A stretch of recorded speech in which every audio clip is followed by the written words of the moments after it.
Chris Cody said to me just minutes ago, oof, my dad is playing hurt. He's playing through it. Greg Cody needs a vacation from his vacation because he goes hard on vacation. And so I, Zaslow, am worried that Cody will not have the stamina to do today and tomorrow. Well, when did you get back from vacation? Very early Monday morning. But you have to understand, if I know Greg Cody, if I know my friend of a lifetime, here's what's happening, okay? That drink package is expensive. He's going to get his money's worth. Yeah, hello. You got that right. At what point do you feel, after how many drinks, first of all, what time do you start the drinking? And after how many drinks do you feel like, all right, the rest of these, because of what I paid, is like bonus drinks? The drinking starts with a Bloody Mary in the morning, which isn't really a drink. You know, so you pound 2-3 Bloody Marys, get a little kickstart to the Bloody day. Marys to start the day. The trouble is they're filling. The tomato juice is very filling. So that's your breakfast? That's breakfast. Breakfast of champions. It can't be that filling. You get 3. Put it on the poll at Le minimum. Batard Show. Is 3 Bloody Marys for breakfast the breakfast of champions? It really is. You got to have them spicy, too. Ooh, they do some good jobs. Father like son. I'm with him. Answer his question. So, like, how many drinks, like, at what point in the day do you feel like, all right, I've paid for this now, like, this is just free drinks? The professional drinkers don't count. Their wives count. Like Erling could probably tell you about how many drinks I consume in a day. But, you know, you do like to get your money's worth. You're on board all day. And then when you're on a thing, on an excursion on land, they have drinks too. Although there you Jeremy just whispered to me he sounds like hell. Yeah, I look like hell. I feel like hell. He did cover WBC last night, too. He did. Look, ridiculous. He looks like he's been battered by the sea. Yes, thank you. WBC. Both, as a matter of fact. I mean, I can't Stutter Island. I can't catch a break. I come home from vacation. The next morning, I'm getting ready to relax all day to go to the WBC. Then the Dolphins trade Waddle, so I got to write a column on that. I tell you, they're working me, man. I'm like a donkey with a pack on, trotting around the landscape. Where's that on the catchphrase rankings? It's not there yet. Although I thought of a new catchphrase on the way in today. And Christopher. Wow, this is going to be a day. Yeah, no, wait till tomorrow. Wait till tomorrow. Tomorrow's the one I'm worried about. Yeah, he's got thoughts on Cuba later. I do. Ooh, I'm excited. I know. It could be construed as a pro-Trump sentiment, which is unusual for me. Okay. Not that there's anything wrong with that. Let Greg Cody cook. What do you mean there's not? What do you mean there's not anything wrong with that? Well, I'm being facetious. But I think you're just saying things. No, I'm not just saying things. Like Chris, we're in trouble. I'm excited. We are in trouble. You want to join us on the high live stream? I revealed a catchphrase today that Christopher claims he'd never heard of. You've never said it before. I've been saying it my whole life. Donkey with a pack on? No, it's like you got briars anywhere or no? It was cold this morning, right? We were walking across the street. It was like 68 degrees. Were you degrees. asking him if it was? No, he said something. I'm verifying because it was cold out and I'm battling the elements. So I said to him, it's like a packing house in here. There should be hams hanging from hooks. And he's like, I should add this to my list. I'm like, I've never heard you say it before. I have been saying that my entire life. Anyway, I digress. Christopher also claims I always say that I had a great time on my vacation, even when I didn't, which is ridiculous. Fantastic. We had a fantastic time. We did. Your glasses are foggy. I know. Purdue was a #1 seed as Kirk Cousins looked like J.C. Penney. Looks like it's back, Jack. It's bracket time, so make a chart. Does Jeff Van Gundy look just like the Queen of Hearts? Does Adam Silver look like a torpedo bat? Let's get Mark Sadness back on track. Looks like it's back, Jack. When the donuts are in front of you, does Andy Reid say, don't mind if I do? Adam Silver looks like a Q-tip thing, or frying a bag of onion rings. When Timmy laughs until he hacks, that's how you know that looks like his back, Jack. Let me hear you say, looks like his back, Jack. Let's keep on doing it every year. So Adnan Bert says, Mr. Bond, welcome to Tangier. Jeff Fisher looks like shotgunning beers at a NASCAR track. If you say this game's the best, I'll say it's a gag. Looks like his back, Jack. Northwestern is gone from the tournament. Jim Harbaugh looks like a casket salesman. Fairleigh Dickinson, 16 seed, rep by Mike McDaniel looked like a college student on a full ride scholarship for esports. What a run. Looks like his back, Jack.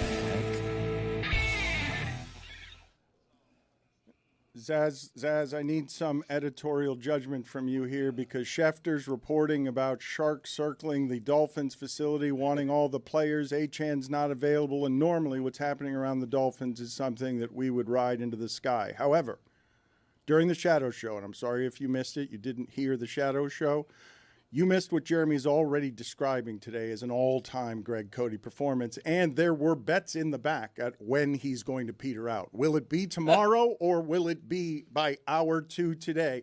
Because he just blew a gasket. This show requires, if you've missed it for a while, getting back in the seat, there's some rustiness involved for all of us. It's no one is immune from this. Greg Cody has just spent 10 days having 3 Bloody Marys, the breakfast of champions, for breakfast. 10 straight days, he's exhausted, he's sick, and usually you want to ride that into the sky. So choose, Dolphins or Cody? I think I'd like to continue to explore Cody's vacation. How many days were you there? It was a 10-day cruise. Boy, 10's a lot. Across the Caribbean, Tortola, St. Lucia, Barbados, Nevis and St. Kitts, and I don't care if he mocks me, we did have a wonderful time. We were there with Your mouth sounds dry, though. No, And the tongue is heavy. Very heavy. Very heavy. We were there with 2 great friends of ours. People thought you were swinging with them. Well, they can think what they want. That's not a denial. You know about that pineapple on the door? I do. People also tell me the pinky ring implies something, but I've never heard that before. Yeah. I've said that many a times. Yeah, black Okay. wedding band on the right hand, too. Really? Yeah, Chris told me that one, Wow. which actually kind of starting to make sense. Sup? You live and you learn, that kind of thing. put it on the poll at Le Batard Show. Do you know about the pineapple on? I'm hearing this for the first time. My brother was on cruises all the time. You guys are saying pineapple on the door means upside down means what? The magnet. You have these magnets, and if you see a pineapple, you walk by upside down. Surely you walk past like all these cabins with pineapples on the door, wondering, oh wow, I guess they're really into the Caribbean. Fruit of choice. Yeah, you do a little knock-knock when you see that. Exactly upside down. right, I'm Greg telling you Cody. that. Dan, Hey! cruise lines are often a haven, a safe haven That's true. for those that like to indulge in hedonism. It's exciting to talk about swinging in front of your son. Put it on the poll at Le Batard Show. Are He knows the other cruises swinging hedonisms? Are cruises swinging hedonisms? I would agree with that. Everybody lets loose, man. You know, nobody's looking at you. Nobody's filming you. Okay, not true necessarily, but 10 straight days Greg Cody does this. He missed what is the greatest fumigation in the history of the Dolphins facility, correct? You mean when they let Tua go and they're signing Malik? All of it. All of it. All of it. The greatest fumigation in the history of the Miami Dolphins. They've cleared out the building. Yeah. Well, that began when they fired, quote unquote, mutually agreed to part with longtime GM Chris Greer. I mean, that had to happen, and that was the beginning. That was the first domino. The other domino didn't topple for a while, but that started it. And yeah, they're in a complete reboot right now, a rebuild, whatever you want to call it, and it's a long time coming. And now the new regime is probably going to be given too much time to turn it around. I'd give them a few years and see where it goes from here. But I think they've done the right things so far. Waddle, let's not retrofit Jalen Waddle. He's a good wide receiver, too. He had one great season with the Dolphins and 4 or so Where would you injury marred Where seasons. would you think he ranked if I told you since he came into the league? Give me a number, take a guess, yards. Just Since he came into the league? Yeah, just rank in the entirety of the league. 20-ish. Because he's 11, and 11 usually makes you number one. Like there aren't that many number one receivers in the league. If I tell you that somebody who's been in the league since Waddle has been in the league is 11th in yards, you're usually looking at that person and saying that's a number one. We're not going to give him any credit for passing offense being distorted because 11th? Yeah, since he came into the league. Yeah. Feels high. It does feel high. Tony's going to double check that. Yeah, it feels high. That's why I guess 20. Well, he was overshadowed by Tyreek Hill for most of that time. And like I say, he had one really good season. He had 1,300-plus yards. He didn't replicate that. He was injury-prone toward the end. Battling. You know, we loved him for a minute. You know, we all loved the little penguin waddle. We loved it. It was cute. And then he became just another receiver. I think they got a good deal for him. Now, when you say they got a first and a third, there's an asterisk there because that's the 30th pick, which is tantamount to an early second-round pick. But still, getting a first and a third for him I thought was fair get back. Look, I don't think it's tantamount to an early second. I think it's tantamount to a first. It's a first round. Well, very late first. Look, I'll just At what pick does that late first become tantamount to a second? Mid-20s. Can I just put it to you guys? You guys tell me this, okay? You tell me this part. If you draft someone in the top 10 and you win no playoff games with them, and then you trade that pick for something 20 picks later where the Broncos don't think they could get somebody as good as Jalen Waddle at 30, you've wasted all of that. Yeah. That's all been wasted. They're just trying to get pennies on the dollar where they can, and they got good value for Waddle. They don't have many things worth anything, but the experience, the entirety of it, you draft him that high, that needs to star for you for 8 years. Yes, that needs to get through at least a second contract. That needs to be something. Well, it got to us. No, get through. Yeah, he got to a bigger contract, though. They gave him money. Man, the amount of money that this team is spending in dead space for players who aren't going to play for them next year, like, it's confusing now to see Malik Willis in the uniform because they might, win a few games here and there and draft well, but this is a dump. Like, they're janitors in there cleaning up. $99 million here. We got to send $5 million over there because we got to get everybody out of here. What must Malik Willis be thinking? Because, I don't know, they must... I'm rich? No, but is he thinking okay, I probably could have went to Arizona, and Arizona's got really good receivers, all right? I don't know. Like, he looks at that wide receiver room right now. It's easily, right now, who knows what they're going to do, but right now it's easily the worst wide receiver room in the entire NFL. And yeah, you got to have somebody to throw to if you're Malik Willis to get some type of gauge if he's going to be a guy for you. So I'm a little bit confused. Do you understand what I'm saying, though, Greg? When I'm saying you take someone that high and what you get for him years later is a 30, you've just wasted all of that. Mm-hmm. Like, you've done nothing with it. Well, you could say that about a handful of players who just got rid of him. But you're still at least getting a first-round pick for him with an asterisk. I mean, it's not nothing. I thought they got a fair deal for him. They were forced to make – I really apologize for my throat. Take care of that, and I'll carry it from here. Can I just say they were forced to make that trade? That's plain. Okay, because – Battling. Because Miami and Denver are in exact opposite – situations. Denver has a short window where they think they're good enough to get to the Super Bowl. They want to give Bo Nix another weapon to see how good he is. And the Dolphins are in the complete opposite situation. If they didn't have the $100 million albatross of the curse of Tua, they would not have traded Jalen Waddle. That's plain and clear. Good job carrying that, Dan. My point on Waddle and how teams are built, drink some more milk, is that when you draft a player like that, an organization that functions develops that player into something that becomes the franchise's face and leads your team into the future so it can connect to kids and generations of kids because you have a team that matters and players that people care about and fandom is emotional. It's not just all negative emotion. You hit on that pick.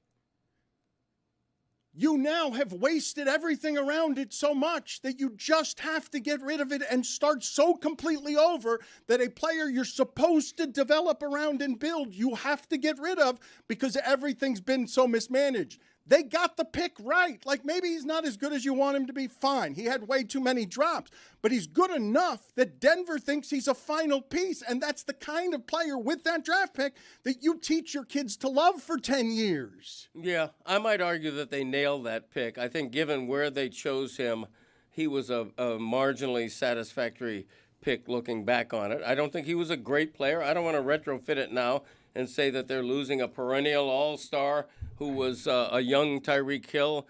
He wasn't that. And Denver's getting him because they do think they're one or two pieces away, and he could be that piece. The Dolphins are building around Devon Achane, the running back. And That's silly.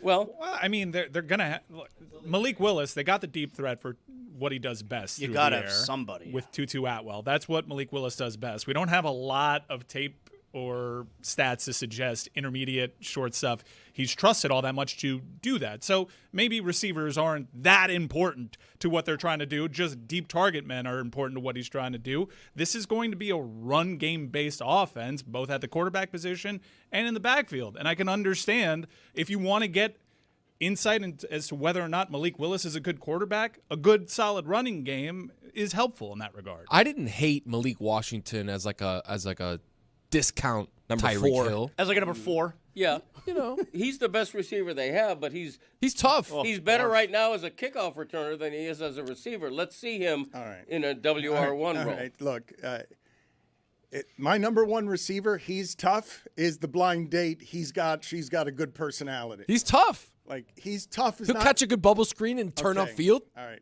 Unless you're Anquan Bolden, the tough is not what I need It's from half my of number Anquan one Bolden's size. receiver. It's half. How about fast? With He's good hands? fast. I mean, He's Steve fast. Smith, Hines Ward, Good catcher. Ooh, Hines Ward. Julian Edelman. Is Hines Ward a good R&B singer's name? That's a good one. Yeah, it's not bad. Callback. So for last night's baseball fans, I want to get to what was a fun game. Let me just put the question in front of the group. Venezuela the best team? You sure about that?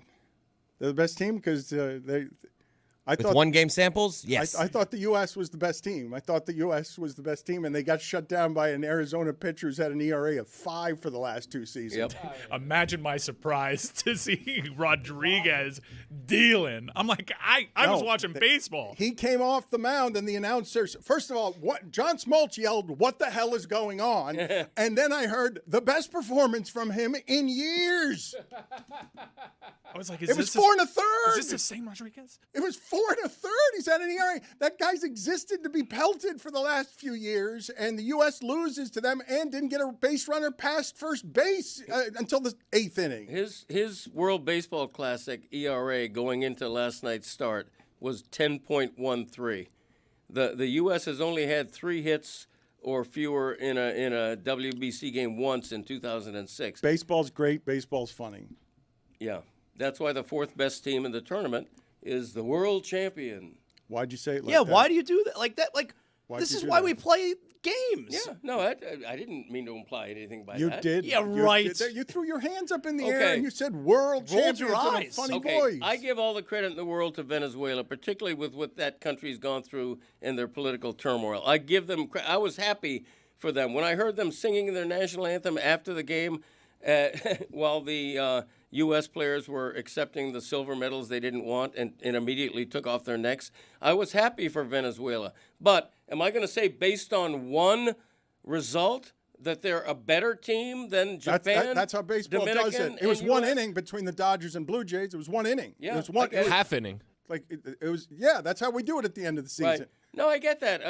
But look, in a 7-game series, you're going to have a fluky champion less often than you are in a 1-game winner take all. But let me That's clear. get through some, because you may notice on some of the televisions here, we do not think all Latin players are Venezuelan. We are playing an assortment of highlights from the tournament because Zaslow came in today, and I was proud and happy to see it happen. He got here late, but Zaz comes in today and he says, "Latin players are fun." I'm on the team. It's over. I'm on the team with you guys now. Yeah, you missed It the whole ended. thing, though. The thing ended last night. No, you just I got didn't here miss with anything. Major League Baseball season is starting No, next no, no, week. no, no. You said They don't Major play League like Baseball. this. You missed the World Baseball no, Classic. These guys are going back to prison. Like that spring training, they're not allowed to do any of this, and they gotta respect everybody. Yeah, But that why was fun. not? Why can't they do it? Like, this was fun. And you know what was actually the turning point for me? Zaz, in your defense, Mark DeRosa thinks Game 2 starts tonight. Yeah. You know what was actually the turning point for me?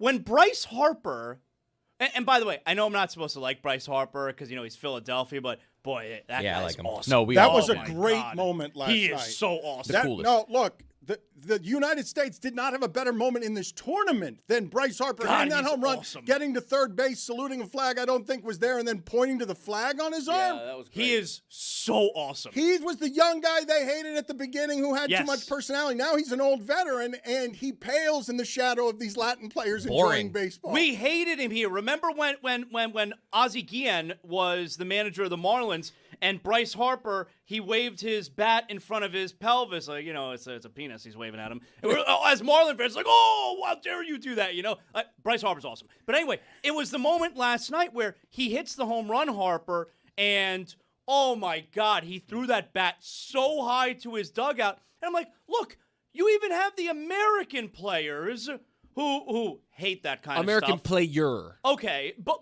I don't know. No one in his dugout seemed to think it was a bad thing. But like, look how much fun they're having playing like the Latin players. Yes. Why don't we do this? Yes, I agree totally. And when he was Bryce Harper did a Latin home run trot, and I mean that as a compliment to him. He took forever to round the bases, and you saw Aaron Judge Slippery slope. behind the plate Forever? waiting for him, going like this, with a smile on his face, meaning take your time, enjoy yourself, and that's what Bryce Harper was doing. It was the moment of the game for me. I like how they play. I'm on team Latin players now. Wait, it can't be the moment of the game. It can't be the moment of the game when they lost the game. Said for him. It was a moment of the game for the U.S., and they're 1/3 of the crowd. He's cheering. an American, Jack. Yeah, that's right. But what do you mean it was the moment of the game for you when in the next half inning Venezuela won? Yeah, that's true. That was a good hit by that guy. Suarez hit a shot in the gap. That was a good hit by that Fell guy. to his knees, prayed in the middle of second base. Jingoism at its best here. All right, so a couple of things last night. You mentioned DeRosa. Garrett Whitlock instead of Mason Miller, huh? You got Mason Miller's got in 9 innings. He's got on pace for 22 and a half strikeouts per 9 innings. He's unhittable. We need to fire DeRosa again. This is the weirdest situation because what he said after the game is he was honoring the Padres' request that Mason Miller only pitch with a chance for a save, with a chance to win. Except when you go into the 9th inning in a tie game, you will never have the lead again unless you've won. That's correct. So that is essentially a save situation. But He this had stuff is one inning in a- negotiated. So, I get your point of there's no difference there, but if one thing was negotiated, maybe his hands were tied. Yeah, I get it. But no, also, but no. that situation is essentially a save. And it's crushing. And Mason Miller was infuriated. He's ripping off the silver medal afterward. He wanted to pitch. He wanted to pitch. So the game, forgive me for not knowing the name of the closer for Venezuela. It is escaping me. He plays for the Cubs, and they had to call the Cubs before the game. The Cubs were not going to allow him to pitch because he pitched in their last game, and they didn't want one of their pitchers throwing 2 games in a row. Palencia. Thank you. Palencia, they had to call the Cubs and say, it's for his country. Yeah. Please. And they said, okay, only under one condition, if he's pitching for the save in the 9th inning. And they allowed him to go out there. Are we playing for real or for not? Like, are we playing? I believe there were negotiations like that for every pitcher before every day. Like, they had to call their teams and be like, what are their availabilities? That's why doing this in March is a but little what odd. I'm saying is that Venezuela got the Cubs off of their position. They negotiated something better. He wasn't they supposed went to pitch back. back-to-back He days. wasn't supposed to pitch. The Cubs did not want him to pitch. Can I ask you something? No. And what? Like, what if he wasn't allowed to pitch last night and the manager's like, I'm trying to win for Venezuela, and he wants to pitch. So no, you I'm can't doing do it. that. Why not? What happens? Because then? if you blow out his arm, if he blows out his elbow and you defied an order from the organization, they could sue you. This also isn't Really? the Olympics, right? Like this is run by Major League Baseball. So it's a different thing than it being an independent event from Major League Baseball and going out to Manfred's the Olympics handing and out making the those medals. choices. Exactly. Okay. Yeah, but imagine that you defy the order of the big league club and a guy blows out his elbow. And Mason Miller in particular, by the way, who's like what we've said, 280 pitches now he's thrown without allowing a hit. But the player should have a say in that too. It shouldn't just be the club. The player should go to his club and say, "This is my national team. I'm trying to win a World Baseball Classic. If they want me to pitch in the 9th inning on 1 day's rest, I'm going to do that." Yeah, and then what happens? Like what does the club then say to that player? I mean, if you want this thing to be special, it's like Inter Miami calling up Argentina in the World Cup and being like, can you limit Just our, 70 our, minutes our guy to like 30 minutes, a Yeah, it's little ridiculous. soft jog in a knockout game? Like, I get that this thing is still growing. I understand the economy of these arms. The in timing of particular. the arms. Their And arms aren't ready. And the timing, yeah. I mean, soccer season's like, the off season's like 4 weeks long. Yeah. I mean, I get what you're saying, but I miss me with that. I don't like this for international competition. I get it. I'm glad that it exists. And if Major League Baseball is the one that made this exist and is the one governing it, that's also a different story. It's not an independent governing body like FIFA is. But I don't know. I don't like it. Well, at least one player from each of the finalist teams last night went on the record saying this is bigger than the World Series. Okay, and that's the first time that's ever been said about the World Baseball Classic. If that's true, It's not the first time it's been said. No, They've no, been but it's saying also it not here. true. It's not true. I know, but because if it has a they're- chance to be true, they can blow out their arms in the World Series and people understand. if it has a chance to be true, though, you have to put your best team forward and try at all costs to win that championship. Let me extend, though, a little bit of what Mike is saying, where it is the consumer, the customer, the person to be entertained gets boxed out here. When he says, miss me with that. Well, no, not exactly, because these organizations have to protect their assets, and you are seeing in basketball that the human body's not meant for how they're presently playing the game. Same for baseball. Same for pitchers in baseball. Like, Yeah, no, I know so, all the so arguments. but when I say that, an organization, if it's already a risky bet to give these guys non-salary cap guaranteed money of $200 million and you don't know if they're going to miss the next 15 months, it's got to be on your time and on your dime. It can't be playing for anybody else. You guys can't have part-time jobs here where you put in peril this job here.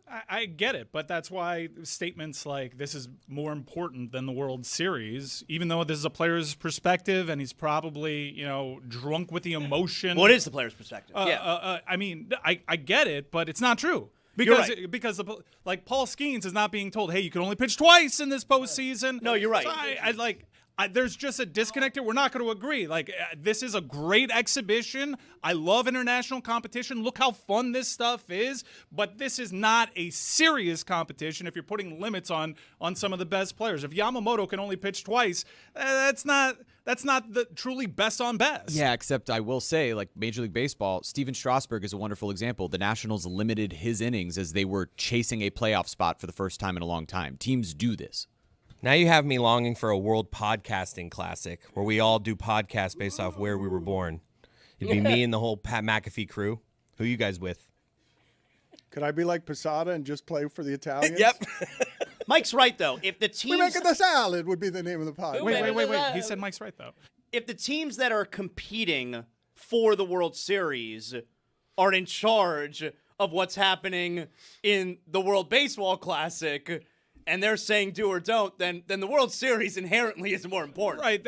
In international soccer, for an example, which is the gold standard of international competition, sometimes a player has a soft tissue injury that the club is weary of, and they can collaborate with the Football Association, and depending on the gravity of the game, be it friendly or if it's a qualifier, sometimes the Football Association of the country agrees, we're going to rest him this time, he won't be out there. But I mean, if it's a knockout stage or World Cup or an international competition on that level, the club's just crossing their fingers their investment doesn't get ruined. Dan, look at these clips. You see how excited these players.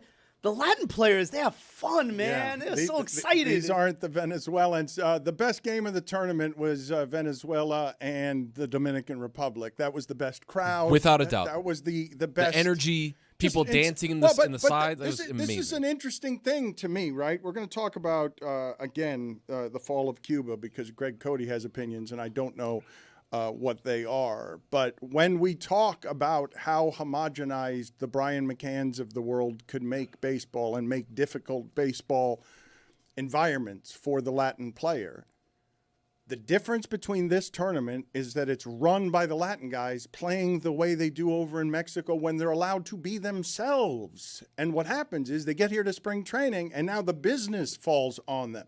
So that 50 spring training innings, the way you guys have to understand, these athletes right now are machines. There aren't fat baseball players anymore. Like, these players are physical machines, and there are only so many pitches in an arm. So throwing 50 in spring training is not the same as throwing 35 here. Because 35 here, he's all juiced up trying to throw the ball 104 miles an hour. Spring training, he's just trying to get his body right for 3 months from now. But this is what caring looks like. This is what you want your basketball all-star game to look like. This is what you want the athletes caring about what they're doing. The Latin players do care. They love baseball. It's the business that beats them out of it and beats it out of them, and America. Like, America beats it out of them. Soto is joyless in a Mets uniform. He makes more than anybody. Here he's running around second base. He's go at this in the sky. He's like, yeah, I can be myself. It's amazing to watch. For 2 games. Yeah, just for a couple. Yeah. I can be myself, but just over 2 games. 6 at-bats. Yeah. Starting tomorrow. Don't do that. Look at the excitement here and listen to it from Eugenio Suarez when he's talking about what it feels like to win this for him. Can you describe what this means for your country? I mean, what can I say about this? It's amazing. God is good. All the glory is for Lord Jesus. He was with us the whole time. We have to glorify. Put his name in front of everything. And nobody believed in Venezuela, but now we win the championship today. And it's a celebration for all the Venezuelan country. Your go-ahead double in the 9th inning. What were you thinking when you were standing on second base? I just prayed at the time. Going to my family out there, they was happy for me. God is good, man. God is good. Eugenio, what made this team so special? The union. We are together the whole time. We're not just teammates, we are family. This team is awesome. We are family here. That's why we play with passion, with love, because we feel the jersey, we feel our country in front of us. That's why this is a lot for us as players, as a people, as a human beings, and as a Venezuela. Now we are the champion. And so pair that against multi-time champion Derek Jeter, legend of American baseball, saying from his perch atop championship baseball, yeah, what you just won there, that silly thing. Don't talk to me about it. Passion's been unbelievable, and we've heard a lot of players say bigger than a World Series. Bigger than a World Series, Derek Jeter? I think the people that said it's bigger than a World Series never played in a World Series. Let's go to Eduardo Rodriguez, who has played in a World Series. Gentlemen, congratulations from all of us. Is that the greatest moment of your baseball career, what you were able to do on the mound tonight? I mean, I tell you what, like, I won the World Series a couple years ago, and there's nothing that I can compare with this, you know. Like, this is the greatest moment I ever got on the mound, pitching like that in front of almost like our home crowd, you know, like the whole Venezuela was here. And I know our country back then, everybody was there too, you know, so I can't compare this moment to nothing. Be on the mound like that and have the whole crowd like on us all the time is just something that I can't even tell you how I feel right now. It's not a home game for him. Like, it felt like it because of the crowd. And all of Doral was there, Dan. Yeah, like, I mean, they packed the place. I was surprised, actually. I was legitimately surprised at how loud a noise the U.S. made because I thought it was going to be even more Venezuelans in that ballpark. That part's interesting, though. Don't you find interesting what happened there with Jeter where he's sort of dismissing the emotion of the moment? No, it's the opposite of interesting to me, actually. What would make it interesting is if Jeter sitting up there would listen to what other people are saying, including Aaron Judge, who started this narrative a couple of days ago, saying it's bigger than the World Series. He played in the World Series 2 years ago. But Jeter, it doesn't matter what other people are saying. Like, he has this one train thought where, no, this is the way it is, and it doesn't matter what other people are saying and what their experience is like. I'm not going to say he's a nothing there, Jeter. I'm very close. I'm very close to saying I'm not going to say he's a nothing. I'm very close to saying it. I'm not going to say he's a nothing because, I mean, this is a multi-time World Series champion, all right? I'm not going to say he's a nothing. He had some great teams. But he's like really close to being a nothing. He's very close to being a nothing. He's I'm very tired. close. He's got nothing to say. He's got nothing He to never say. has anything to say. He sits up there and he's He like, has yeah, no you know, thoughts. Alex and Big Papi are having fun. They're joking each other, and he's there like, ugh, you guys are making, He has disgusting. no Like, thoughts. give me It's a name, break. that's all. Big name with a shell around him. He stinks. No, come. I agree. He stinks. I agree. He does. I watch it on mute.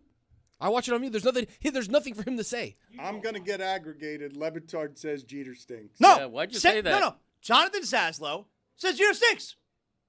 Don't aggregate Le Batard. Put it just like I didn't that. understand what I that would was. love to see Yes, sir. try to transcribe what you said. You were trying to nail the dish Yes, sir. out there, and you just slurred. Everyone No, understood that. No, Yes, sir. no, Jeter stinks was Clear as one day. word. No, That was a Jeter stink. It was a shit streak. It was one word. I'm going to say it again. Jonathan Zaslow says Jeter stinks. No aggregation. What? He doesn't stink. No, you're good. You like him, Dan? Stinks. Guys, You sit there and you like him. You're like, oh yeah, he's got some great stuff to say. He says nothing. What was like you worse him? at, broadcasting or being a president of the Marlins? Do I That. like him is the question. Listen to me. You can't come on here and say that Jeter stinks. He's On equally air. bad at everything not being shortstop. Fair. That's fair.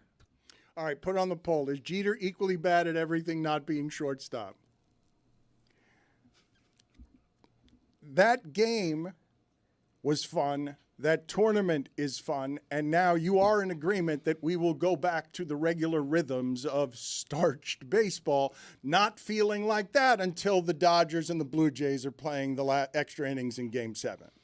Right? Like that baseball can't reach this point. You'll have walk-off homers. You'll have exciting moments, but baseball has no way during the next 162 games plus spring training to recreate any of this.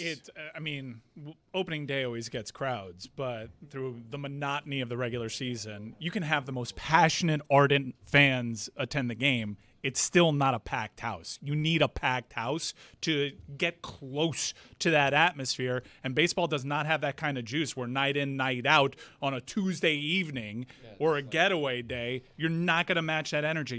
You're not going to come close. And what you say is accentuated when the championship game and a lot of the big games are at the Marlins Stadium, where a month from now, on a Tuesday, against the Padres, they're going to have the usual 11,000 fans. That's a good crowd. I do love the idea of Manfred sending out an email to the MLB right now of like, hey, mandated fun. I need it. Every homer, and now at all these spring training meaningless games, you got guys like, let's go. Well, but the other element of this, we're not even talking about this, right? Because the reason all of this is seismic is because there's nothing better in sports than patriotism, country pride around your flag. Like everybody understands it. It crosses all the languages. And now add to that, the U.S. is an overwhelming favorite while randomly bombing boats in Venezuela as the regime is taken over. And we've forgotten about that one because we're off to Cuba and we're off to Iran. And the world is in disrepair, wounded, everyone bleeding, exhausted, and wheezing. And in the middle of it, you throw the politics of all that. Hey, let me feel good about my country for a second. Let me feel not under threat, and let me feel like I'm better than America for a day. For a day, I'm better than America. They came in with all the big guns, and for a day, I'm better than America. Jeter doesn't have anything like that on his resume. He's playing for New York, and he takes the pride. That's a regional pride. That is not a national pride. That lives in his heart for New York, and he came down here, and he did a bunch of things here trying to recreate that. But there is nothing like what sports, patriotism, politics can mix when you throw the passion in there. Jeter did play in the 2001 World Series. That's important. It's an important point. Fair enough. And that probably felt the patriotism that you see from these guys right now, right after 9/11, coming back, playing in that game against the Mets, and then playing in that World Series representing New York, ultimately not winning, but that had to have felt for him similar to what he's seeing here. Okay, then say that. A good correction. Then say that if you're Jeter, if you're sitting at the desk being like, hey, you know what? He doesn't have thoughts. Hey, that's what I'm saying. Hey, I played in 2001. 9/11 happened. It's a captain. Okay, but it's say it. It's implied. It was It's also not a implied. bar. He dropped a bar, too. Like, that was kind of a bar. No, it wasn't. Like, do you remember Jeter's heroics in that World Series? Sure, but like, then- he doesn't have to explain his Yes, bona he does. fides. It's Derek There's Jeter. people that were born in 2007 that have no Give us idea. your experience on the world stage here. I don't have to explain. You could It's tell. crazy. Are you saying he's an oldie? You could tell the way Kevin Burkhardt tossed that up to him. He said it in the pre-show meeting. He's like, "Hey, everyone's saying the World Series. Jeter, biggest thing in the World Series." Like that was a setup. You're suggesting this is Outkast's realizing that it's a classic now. It's older than that. And it's got to explain where it was in the charts. He said it before the show, and then Burkhardt's like, "I'm going to tee up." Did a bad job Guys, setting it up. You know what? I'm hearing this new data point. Maybe you're right. Maybe Derek Jeter needs to explain to a baseball audience what he's done in his career. Maybe. I hadn't considered no, that. You know what? I think I'm with Mike now. You've brought me all the way over because, no, that is the captain saying that, and everyone who's listening to him knows exactly who's saying that he's saying it next to Ortiz, and that Ortiz doesn't get to do shit because of how Jeter dragged them for several years before Ortiz got to feel like the Latin guy once. Once he got to feel it. He's Mr. November. Please, he's a nothing. He's really close. He's a nothing. I'm going to say it. I guess you're all or nothing, huh? Oh, semi-nothing. He can't be a nothing. What are you doing? What are you doing? Near nothing.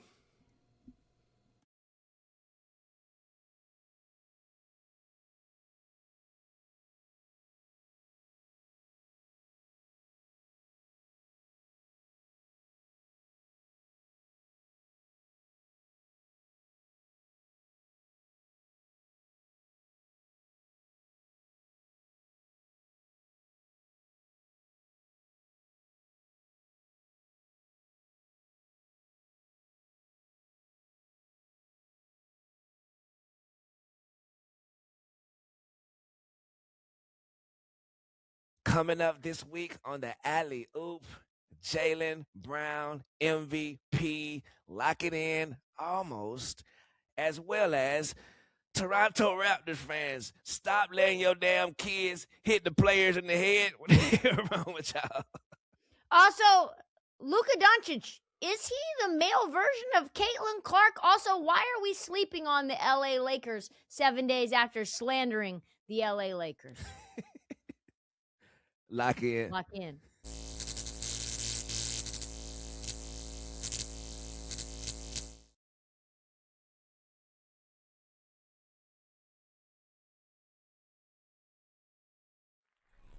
When you're taking your shirt off and using your body as comedy, you're going.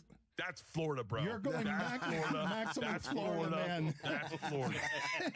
When did you decide to start doing that? When was it encouraged? When did that become your signature? The idea that you're up there just throwing your body at the people here in a tight pair of jeans, shirtless. I was. The jeans have gotten tighter the fat I've gotten. They weren't always tight. My daughter said Baby Walrus needs to move out of skinny jeans. I started doing it just to cheer myself up because you get on the road and do like a Thursday night and you'd be like, I got a whole weekend ahead of me. This is going to be a long weekend. I'm missing my family. It's not sold out. So I would rip my shirt off and kill a beer to make myself giggle because I thought it was silly and to remind myself this should be fun. And then one night I was in Columbus, Ohio. I ripped my shirt off and killed a beer. And then something happened in the room and I forgot to put it back on. And one of the comics I respected was in the back and he was like, bro, you just did a whole hour with your shirt off. And how does this work with comfort with your body? Because not everyone can do that. You're the first to be doing that. Not everyone is comfortable enough with their size to be in front of thousands of people shirtless like that because it is funny. It's interesting because I have this reverse body dysmorphia. So like I heard a story. Secret time. Obviously, I'll tell you, but secret time. I heard a story that Chris Pratt was a fat kid growing up, and that someone told me like he'll always be fat in his head. No matter how great of shape he is, he'll always think of himself as a fat kid. I was in shape as a kid, and so I do not see myself fat at all. As a matter of fact, I think in Razzle Dazzle, I look low-key jacked. I think I look better than I've ever looked. My shoulders, dude, look at my shoulders. You are jacked. Oh, yeah. You got some cuts right there. You see it there? I mean, I'm feeling good. I feel great about my body. The new Netflix stand-up special, Razzle Dazzle. Oh, look at that. Look at that. Bert, stop making those Never show faces. your belly button. Yes. Do that thing where you're Let's increase your female viewers. make your boobs move. This is a body you can get. Razzle Dazzle is the stand-up special. How old would you have to be? What is the age if I came up to you and said, Bert, you're not going to believe this, but the new movie, Machine, it's in theaters in May, and Razzle Dazzle, a Netflix special, is happening. At what point in your career, at what age would you have said, yeah, that's a possible dream? Oh, 50? Where I am. I didn't think any of that was going to happen. Listen, I got to be dead honest with you. I shot Razzle Dazzle in November, and I'm used to the Netflix specials, but with the Machine movie, that was sitting on a shelf. They weren't doing anything with it, and they weren't going to release it. And it wasn't until I leaked it on Rogan that it got life. And so ever since it's got life, now it's got real life, and so I didn't think the movie was ever going to come out. Dan, Bert's got me feeling confident. You know what? I'm going to join you, Bert, taking the shirt off. Wow. I love it. I love it. Well, I'm going to have to do it too. I too was ripped when I was younger, Bert. I'm going to have to do it. Let's all be. Come on, bros. Oh, man. I don't really want to do Round the this. horn. but- I did Dude, not. you're looking good. The Mano Lantern. Okay. Oh, my Dan's God. doing it too. Dano! Years, take the uncomfortable. top off. Oh, jeez. All right, you are allowing us to be more comfortable with our physical Okay. appearances. I have to take off my nipple stickers. He's a pioneer and an icon. Oh, look at haired. Mr. Nipple. Oh, Right there. Perfectly Do haired. this Sorry, to I didn't everybody. I didn't know it was like a cold routine. in here. Yeah, It's it is reverse body cold in dysmorphia. here. Thing. Yeah. Only actual, it's a reverse It's a body really dysmorphia weird thing. time for Jessica to come back. Yeah, I'm into about the to room. say, Jessica, Perfectly do haired not walk in here. Hey, Jess.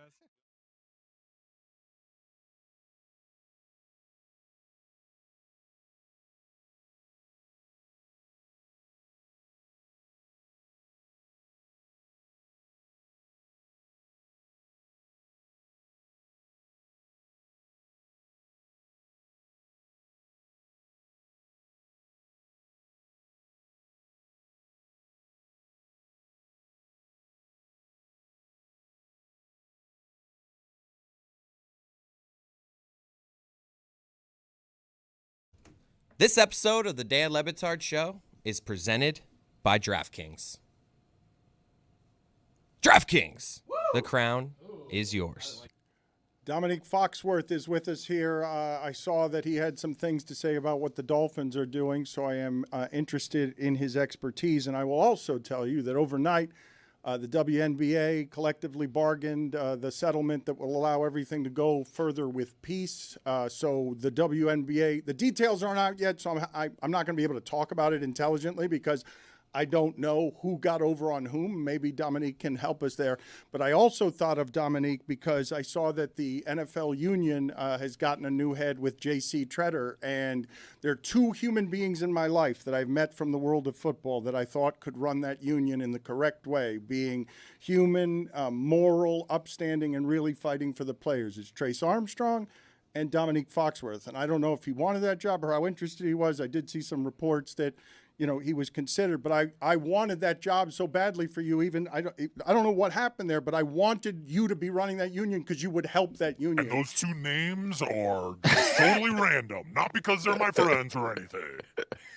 Yeah, I mean, I don't know. I don't got much to say on that. You hit me with the bait and switch. I got a text saying you wanted to yell at me about the Dolphins. Then I get on here and I have to talk about controversial union issues that I mean, it was a job that I interviewed for, but the decisions were made, and I wasn't the one who got the job. So like, I'm happy to support the players in any way I possibly can. And I don't have any inside information on the basketball union, but to speak into the fact or the the desire to like support and protect players. I think that's where my opinions on the Dolphins situation and any team that feels to be like shortchanging their players in certain situations, that drive comes from there. And I think sometimes it might even annoy the players because the suggestion is that some players aren't good enough. But it does feel like that's not what I'm saying as much as it's that I don't like organizations that seem to want to bottom out in order to have success, because football is much different than other sports. Your career is really dependent on the people around you,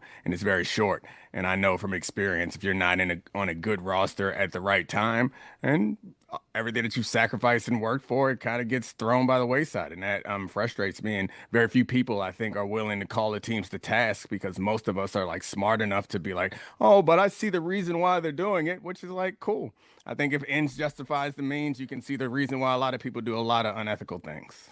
So you object to what the Dolphins are doing because they're tearing it down, and they're going to have 11 draft picks, and they're going to have 7 in the top 100 in this draft, and they've got to clean up the finances of this because they've got more dead cap money than anybody. So the business of it, you understand, but you're offended by the idea of it?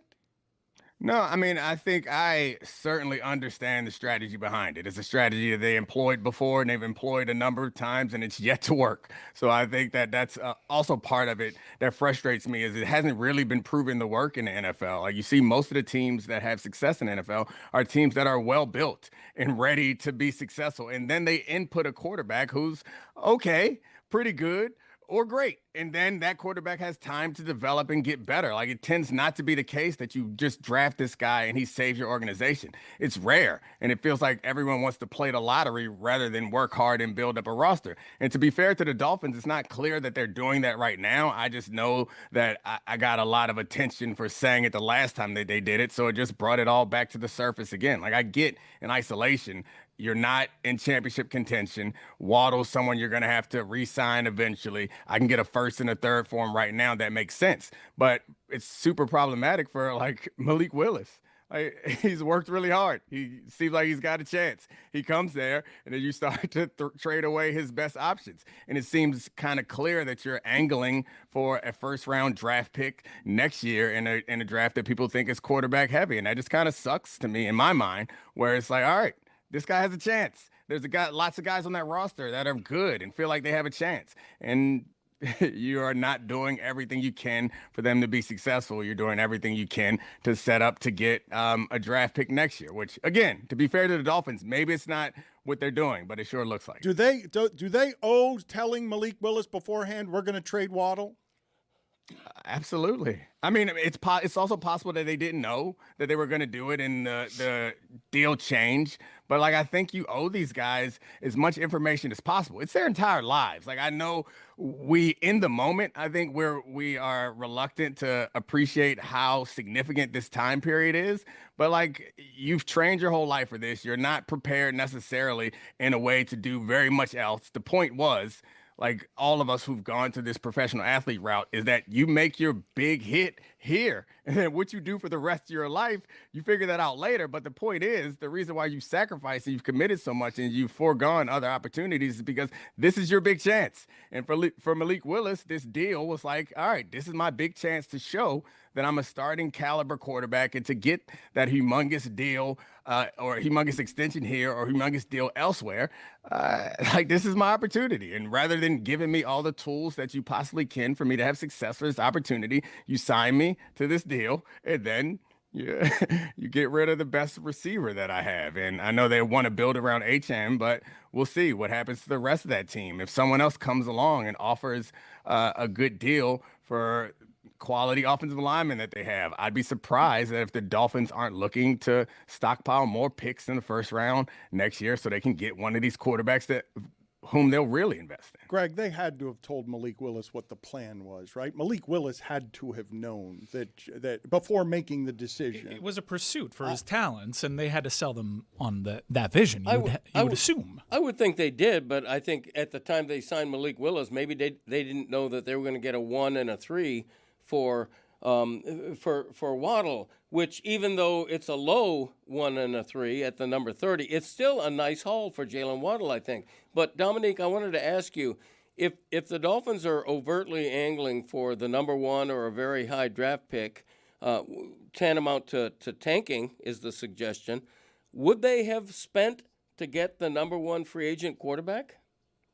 Yeah, I mean, they didn't spend a lot. I think Malik Willis went for a lot less than people anticipated. And I think you're right. Going after a quarterback like that suggests that they're not trying to completely bottom out. And I think I was trying to make it clear that this was more about the Dolphins like sparking this idea in this conversation. I'm not blaming the Dolphins of tanking in the same way that I did last time. And I was wrong last time. Like Brian Flores would not let them tank. That team was much better than I thought they should be. They were so much better that the ownership, who did want them to tank, was pretty pissed that Brian Flores turned it around. And it still doesn't change the fact that I believe that it's not fair to the players. So like whether they're tanking or not, I think any system that incentivizes you, I guess it's not, to be honest with you, the thing that frustrates me more than anything is that we do use the incentives to justify people's behavior, which I don't really appreciate. There was a place for shame at some point, like some things you wouldn't do just because you were so embarrassed by it. We're not there anymore because it feels like so much of our sports view and culture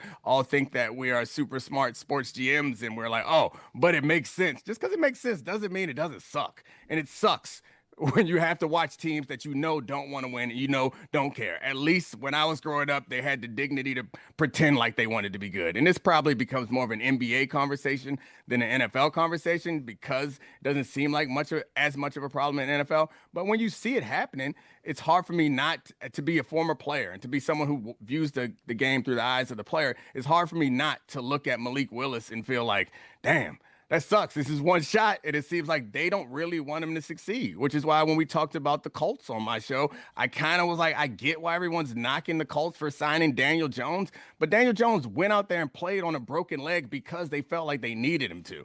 And then he tore his Achilles in part because he was doing that. And now he got an extension, and we're supposed to be mad?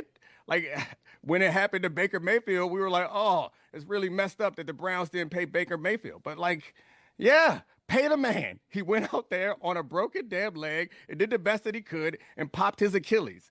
Now, afterwards, you don't have as many options. Maybe they should have gone after Malik Willis, but I do kind of feel like it's okay to expect these organizations to be decent. We should not always just like forgive them and say, but I get why they did that. Like, it feels a lot like saying that the revenue from a big company justifies them laying everybody off or justifies them doing other shortcuts to make more money. Sometimes things are just messed up, and it's okay to say it's messed up. And I think paying Daniel Jones, despite that he maybe his talent isn't at the level that you think it should be, like, I think that's fine. It's nothing wrong with it because the man put himself out there. Like, it's okay to expect organizations to be decent.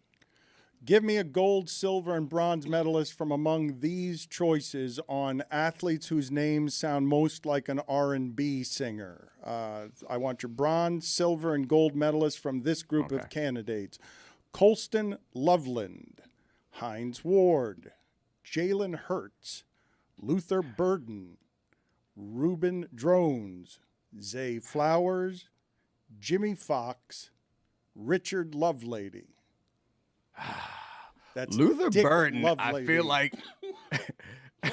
I feel like Luther Burden is not singing love songs. It's all unrequited love. Like, Luther Burden is a scorned singer. Like, he always putting the album out after he's got his heart broken, right? Like, Luther Burden don't got no deep love songs where he's deep in it. I think, and yeah, Jalen Hurts, I think, falls that category too. His debut album, Love Hurts.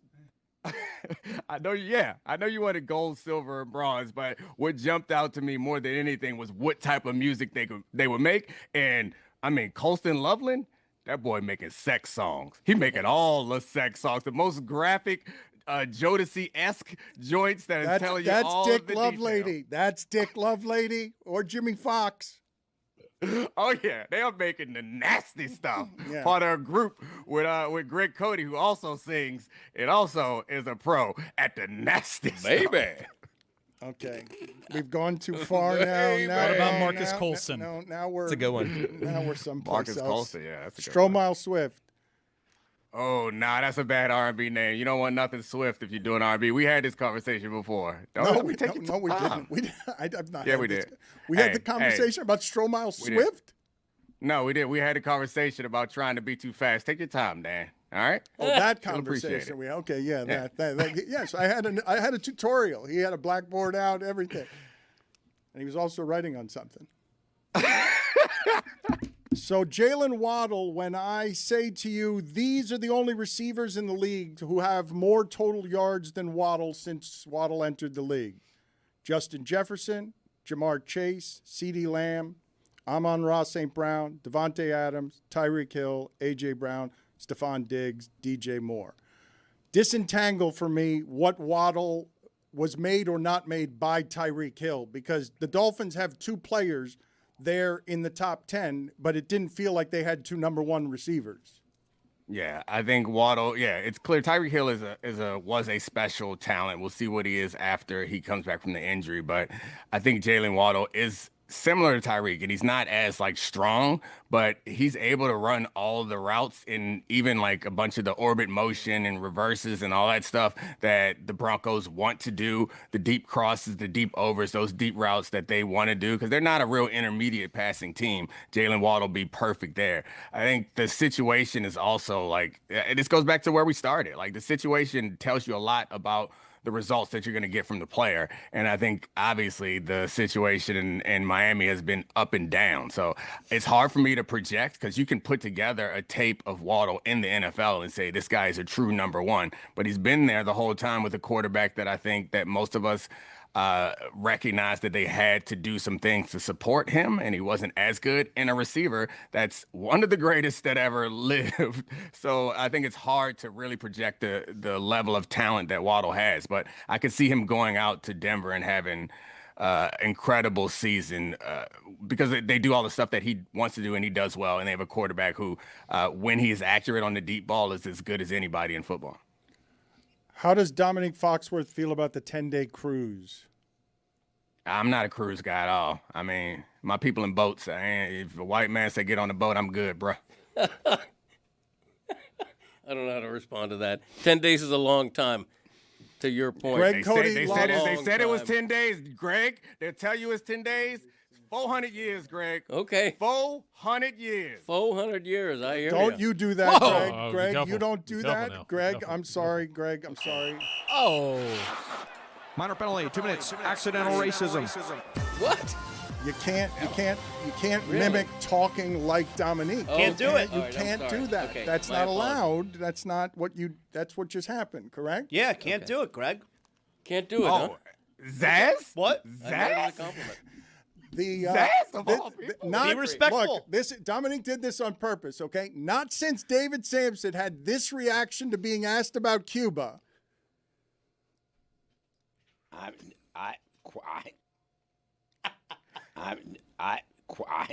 Have you startled someone the way Dominique just did by making Cruz into a slave ship and just totally disorienting an old man? What Dominique did there was cruel. It was unfair. Cruel. All Greg wanted to do was talk about the drink He just package, wanted to fun talk in the sun, and then cruises with you, and you and then a slider comes out of the way, and he's like, "Whoa, where'd that come That was from?" a fastball. That was not a slider. The old man wasn't ready for that. He's in the kitchen. Okay, right now. so you guys have decided that you're going to jump on me. Like, as I look around there, you decided that the way to react to this is to tell me that I'm wrong. That's what we're doing? No, I did not do that. Dan also said he can use the N-word last week. Whoa, that's not in any way true. So it is. It is.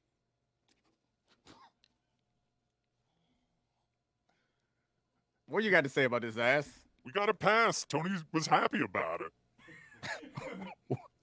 I don't like what's happening with the inner monologue where it's now planting contaminated, corrupt You're the one that thoughts. said it. I'm the one that has to rationalize it. I'm allowed to use the N-word. That's It was edited. truly shocking. And he said it.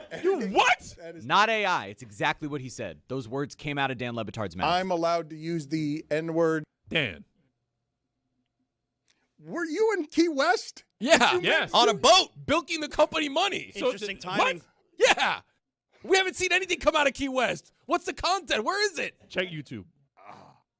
Dry snitching. That's a wet snitching. You Deflection. spent 6 days in the Keys. Deflection. You went for a weekend to the Keys and got on a boat. I don't know what to do with that. I know, it was his boat. He could get on. It wasn't his boat. It was only one person on there. He could have whooped their ass if he needed to. That's what it comes down to. Yeah, that's true. Mike, you haven't been paying any attention to what we're doing here because you've just been giggling with Tony back there. So unleash upon the American public whatever it is you two have been scheming. Dominique, we have a brand new game. Yeah. White actors that sound like they're about to drop a fire R&B album. We begin. John C. Reilly. The visuals contaminate that one. Yeah. 2, Channing Tatum. Rob Lowe. Chris Pine. Luke Perry. Jodie Foster. Eric Stonestreet. Keanu Reeves. Tommy Lee Jones.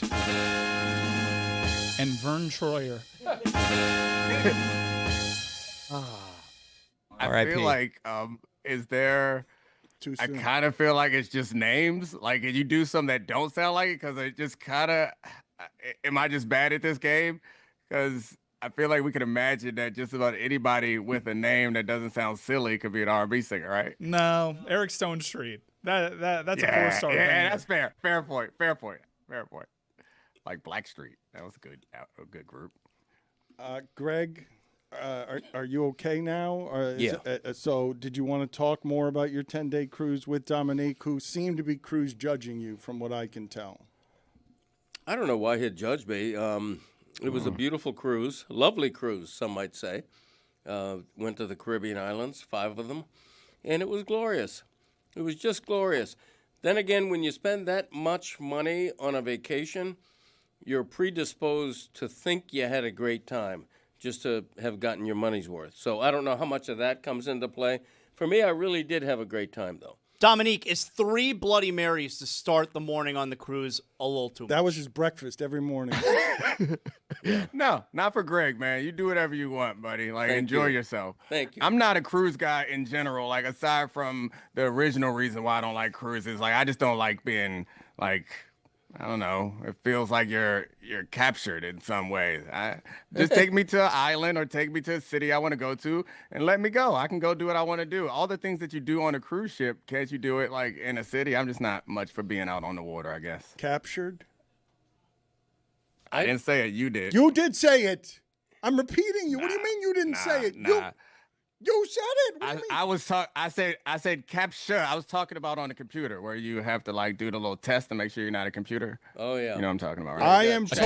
I am told right now from our video offices that Tony, you mock Roy and you said he didn't produce anything from Key West. He went there for 6 days and I'm told we have the content now. Wow. We're getting beaten by a bunch of children. What? And that concludes. That can't conclude. What is this? He was Weapons? there for 6 days. He was there for 6 days. The Keys don't even open till Friday. Everybody knows that. He says, I got to go Tuesday. What? How is there not more content than that? That's what you put on YouTube? Yeah. 6 days? You half a second a day. Good job. Way to support your teammates.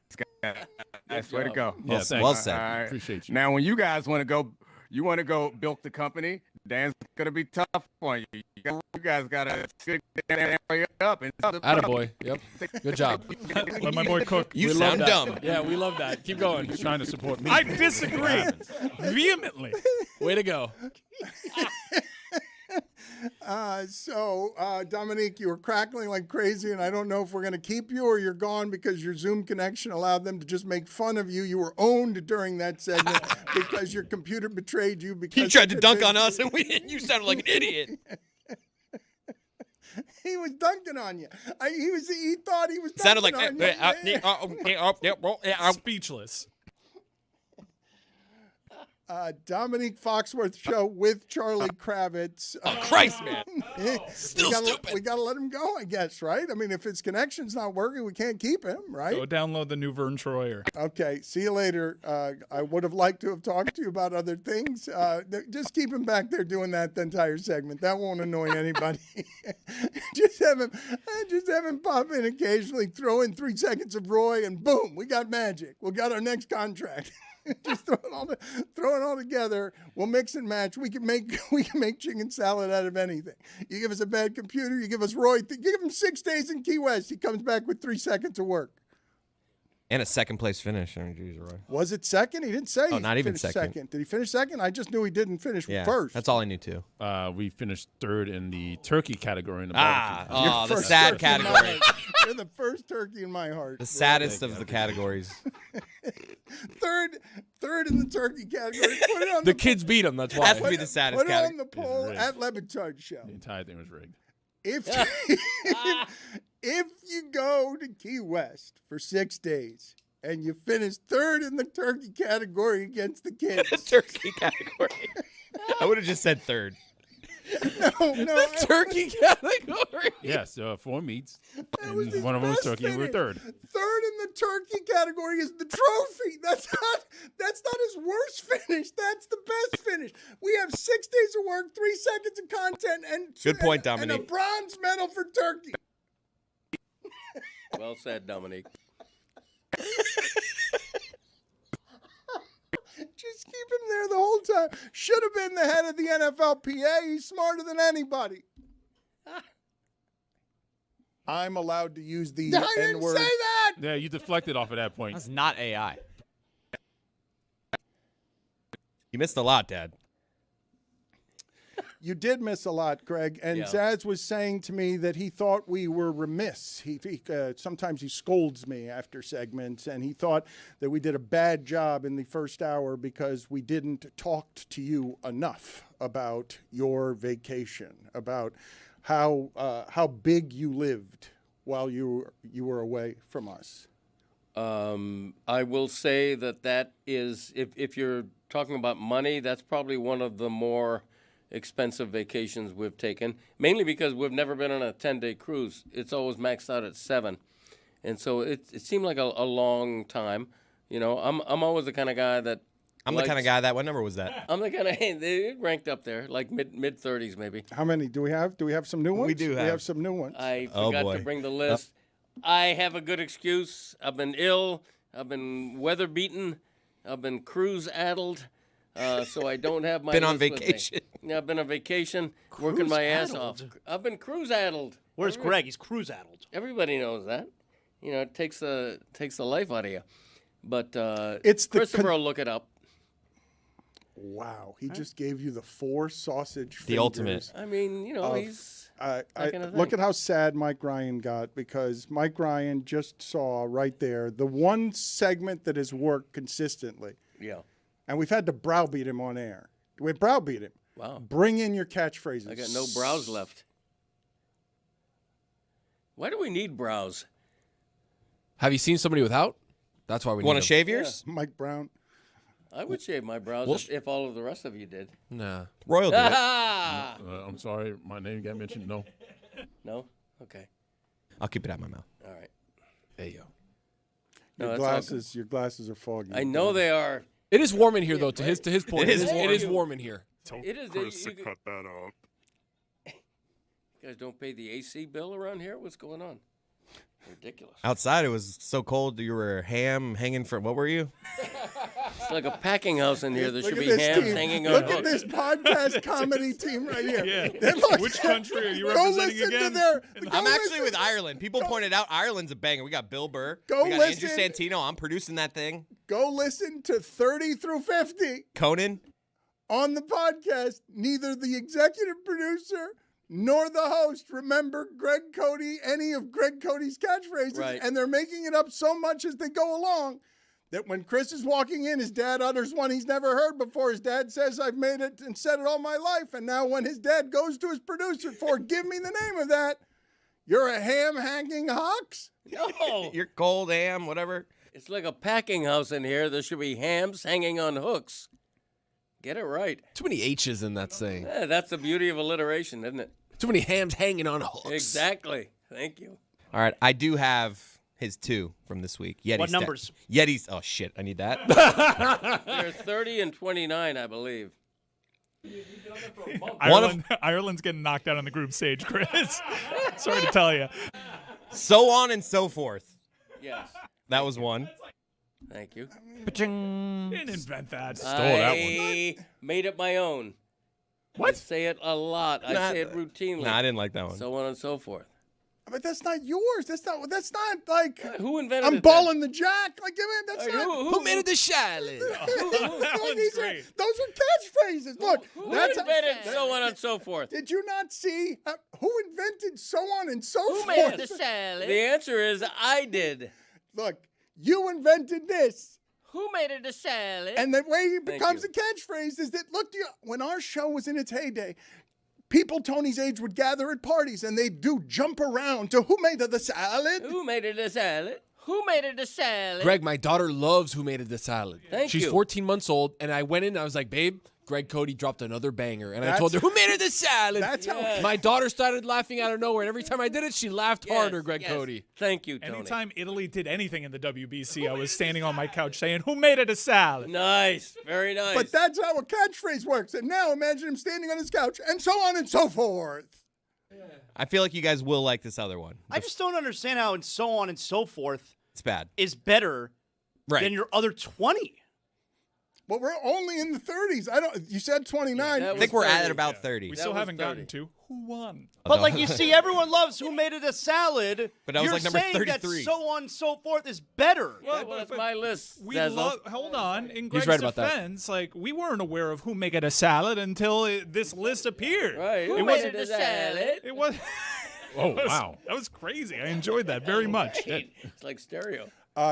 Can you tell me, Jeremy, please, so on and so forth, how fossilized a phrase is that? Yeah, who made it that salad? Does it say Greg Cody when you look it up? And so on comes from Old English in the 1500s, and so forth comes from the 1700s. So they were separate, but now they're together thanks to Greg Cody. Yeah, Thank you. Chronologically, that makes sense, though, that Greg would invent that. Nobody came up with so forth 200 years later? 200 years. So he's right that from 1500 to 1700, nobody was saying and so on and so forth. Right. They were just Until saying Greg and old. so on.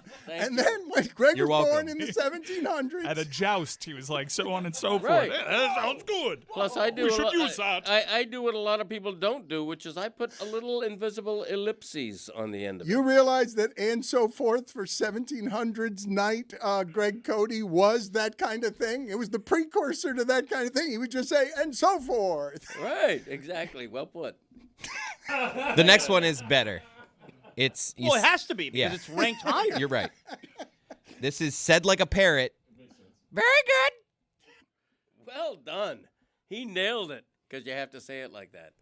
That's an Uncle Dick joint. Yeah. So it's the phrase very good. Very good. But you It's gotta usually say at a it like restaurant. You're eating food. Say it like a parrot. What is Dan, wrong with you Say it like a people? parrot. Say it like a parrot. Family.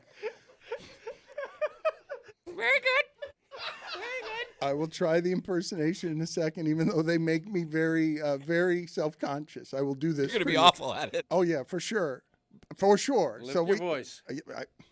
Look, I promised to do this. I just want to go back to the recreation of what's happening here because this is some real oral family history, okay? Uncle Dick, one of the strangest people I've ever met. Oh, you've met him? Oh, my God. So You could be so lucky. If Greg Cody, he goes to sleep every day at 4 p.m. If Greg Cody It's a fact. didn't get married, he would be a feral Dick Cody. Yep. Feral. Feral. Am I wandering around the neighborhood looking for scraps? Like a cat? Feral cat. That's What am exactly I? how he meant it. Feral human being. Yes. People are leaving food out for you. To answer your question. Where is it the salad? Yes. Where is it the salad? Who made it a salad? Very good. Very good. You got to do that with your mouth. Very good. Go ahead. Give it a shot. I want to set up the whole thing, though, the table, everything, before I get to my very vulnerable punchline. Because I'm not confident in my ability to do this as well as you. You are the masters. I submit beforehand. But I do want to set it up. You're at a table, and the time that this will appear as a phrase said out of the side of your mouth by a parrot sound is because, was there a parrot in the family? Like, Why is there a parrot sound to celebrate delicious food? And why do the Cody brothers say out of their side of their mouth like a parrot when a meal is delicious? Why do they blow Italian, garlic breath through a parrot's voice by saying, "Very good"? I think it's Uncle Dick like not wanting you to know where it came from. Like, oh, who said that? Very good. Oh, so they're trying to disguise it. Wait, 6? So they're trying to disguise it by making it feel like it was coming over from another table. I told you guys the story, right? Rich Donnelly, the third base coach, what he would do to Jim Leland on the road when he was old. He'd knock under his desk. And Jim Leland would always go running to the door. And in every city, he'd turn back around and be like, "There's the kids in this place, too." Was Leland smoking cigarettes at the time? It'd be Jim Leland, I imagine, in either tighty whities or a robe, right? Had I not told you guys that story? I love that story. I've never heard that's that new. before. Never heard that one. But old genius champion manager Jim Leland, from city to city, the hotels were either haunted or haunted by kids who were always running away whenever Rich Donnelly wanted to go to bed for the night. It's that poop again. Don't put it out with your boot, Ted. Very good. Very good. Very good. Very good. Gotta get a little higher, a little more parrot-like. So you and Dick would do this together to throw your voice toward another table so that they would be saying that the food was very good. Yeah, but it's not just about food. It can be used in general usage as well. You know, like if Christopher, Good golf shot. yeah, Very good. if he mashes a 280-yard drive right down the middle. I'll hear it from Uncle Day like, very good. Yeah, something like But that. also from it sounds Right, like, I'm like, who's it that? sounds Where's like their it's a bird? compliment from the other fairway Yeah. though, because Outside, I think it's over like the an years actual they parrot. must have they Yeah. must have gotten very good at throwing their Yeah. voice into the woods Look, somebody in the gallery just said, very good. like a parrot. Yeah. Can someone please do that at a golf tournament so we can play it on the show? But that's how a catchphrase works. That's why it can't be and so on and so forth. That is a perfect golf shot. Gallery heckle. Oh my God. Very good. The waste management open. Please, somebody do it. I Do it thought at I the saw that. Masters. Yeah, I thought man, if that happened at the Island Green.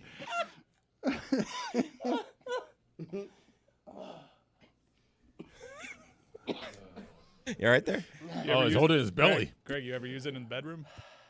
What, very good? That's between me and my partner. You're throwing that voice into another room like somebody's watching. Who said You're, that? you're trying to scare or lean.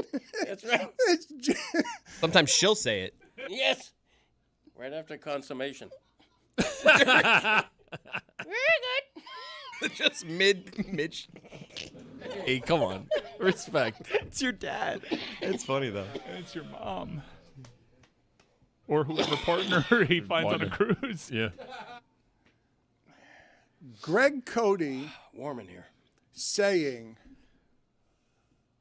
right after consummation, while taking off his glasses and looking disheveled as if after consummation, and then his sausage hands open to reveal the side of his mouth shouting very good like a parrot. We can't do better than that. Not visually. That's troubling. Everything you just did to your son is a workplace violation. Imagining you emerge with his mother from a bedroom where both of you are singing like parrots. While listening to the sweet tunes of John C. Reilly. That was the best one you guys had. That one was that. How is John's? You open. That's why You I gotta was open with first. Stone Yeah, Street is that's good why I was too. first to get buy-in. Stone Street is good. Let's pair Greg Cody's laugh against David Sampson's laugh.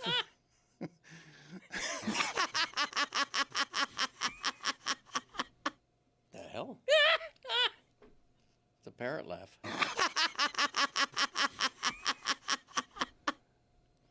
Is LeBron going to play in Miami? Good transition. Farrell. Farrell.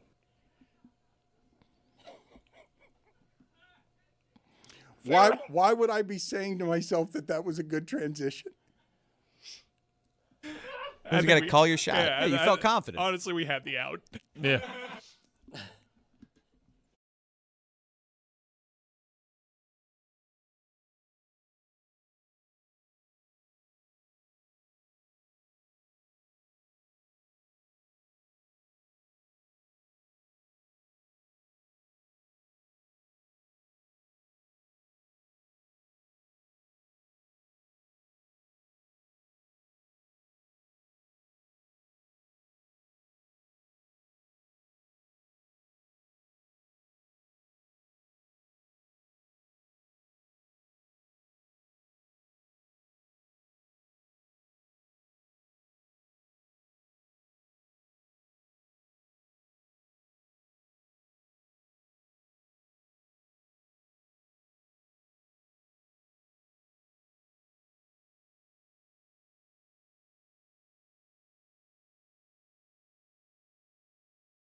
It's easier to play today. We got guys who shouldn't be shooting threes.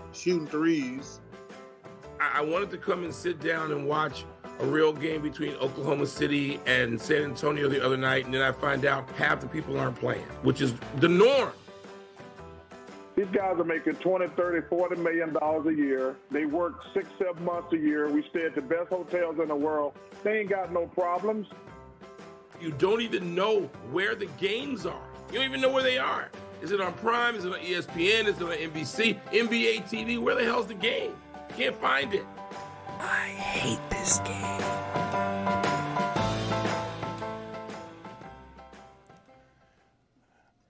If I went throughout the entire history of our show and asked you guys to come up with a list of things that we have done that you have enjoyed the most for symbolic reasons or emotional reasons, something that we're doing this afternoon is a source of great pride just because of how wonderfully silly it is that we own a highlight team. And today we're going to, in the year 2026 of our Lord, broadcast a highlight game to the nation with Mike Ryan. And are they surprise guests? Chris Cody, do I want to mention the guests or do you want to surprise people with the randomness of some of your guests? Our head of scouting, Mike Fuentes, will be there. Yeah. Our head of Vibes, Ethan Badowski. Yep, head of Vibes, Ethan will be there. David Sampson's going to be there. And also, yes, I will give away our illustrious guest list. The 2018 Miami Open champion, John Isner, will be joining us as well. Go ahead and Google the ATP leader in aces and see the lead that he has. It might be insurmountable. He knows pelota. Isner. I didn't say that. Isner. Yes, but we are doing a live we secured the rights to today's game happening at the Fronton at 3 o'clock Eastern. That's first toss. We'll be live at 2:45, and we'll be commentating on our team's game. They're playing the Fireballs.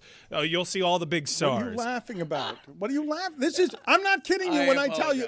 What are you laughing about? You almost died at the place. This is real.